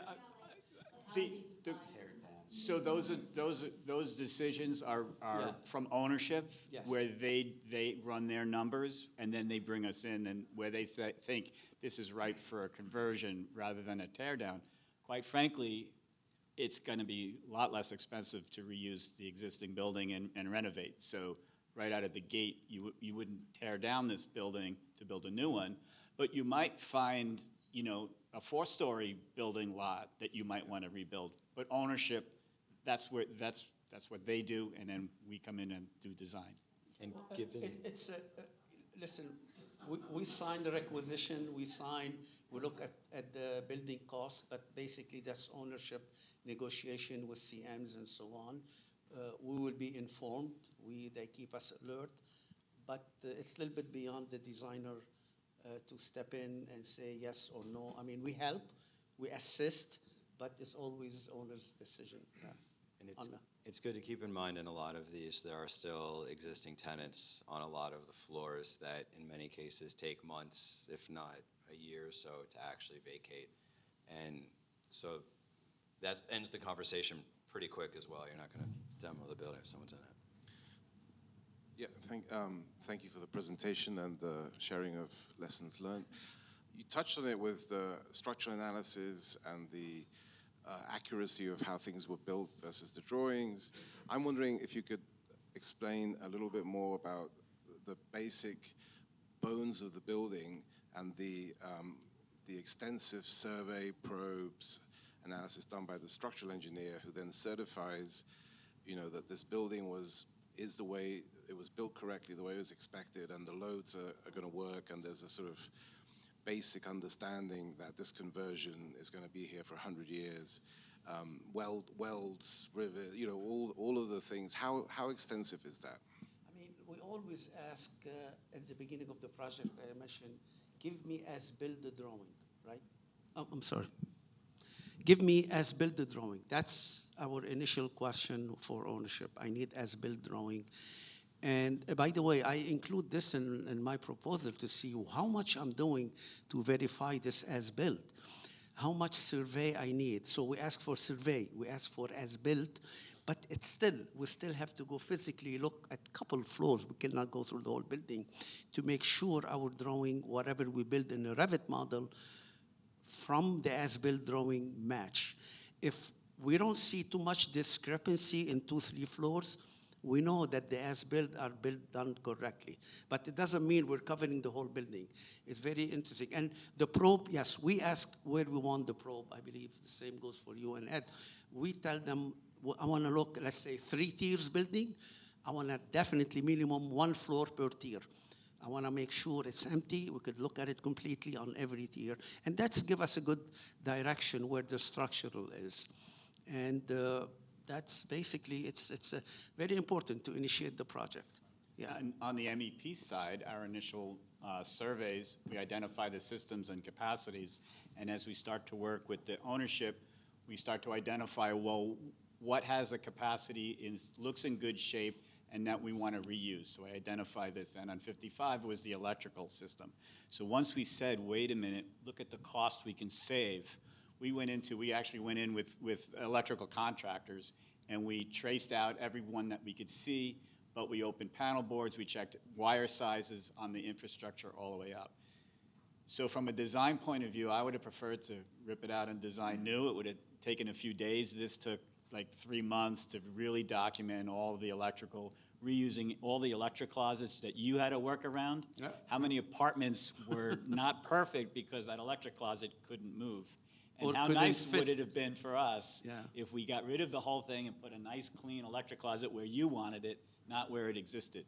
But on the HVAC side, that big chiller plant, I didn't have to survey much of that because it was going to be demolished. Yeah. So you don't look at everything to 100%, but certainly anything you're saving, you have to know everything about it. From a structural point of view, it's very important. That's your benchmark for us as an architect, yeah. Right. Thank you all for the great presentation. And question for Joseph. Joseph, you mentioned that the existing building was overbuilt. So how were you able to add 1.5 floors to the top of the building? Within the envelope. We added the 1.5 floors within the envelope. We didn't change the envelope of the building. It's within you had the high parapet at the roof, correct? Yeah. I mean, remember, we added 2 floors on the bottom and the top was still within. This building, FAR, is 17. So we had so many additional square footage that we could use. I see. So you had enough. It wasn't over a FAR. It was just over the height, maximum height of the building. Well, there is the height limitation where we have to be careful. No, the height limitation, we try to keep it the same because, again, if you go above 5, if you add more than 5% on the height of the building, the facade, it will initiate so many structural challenges that we try to avoid it. Yeah. But you had FAR left over. Correct. FAR left over. That's the right terminology. Okay, thanks. Any other last questions? Okay, please enjoy the lunch. Yeah, thanks everybody. I learned a lot. This is cool.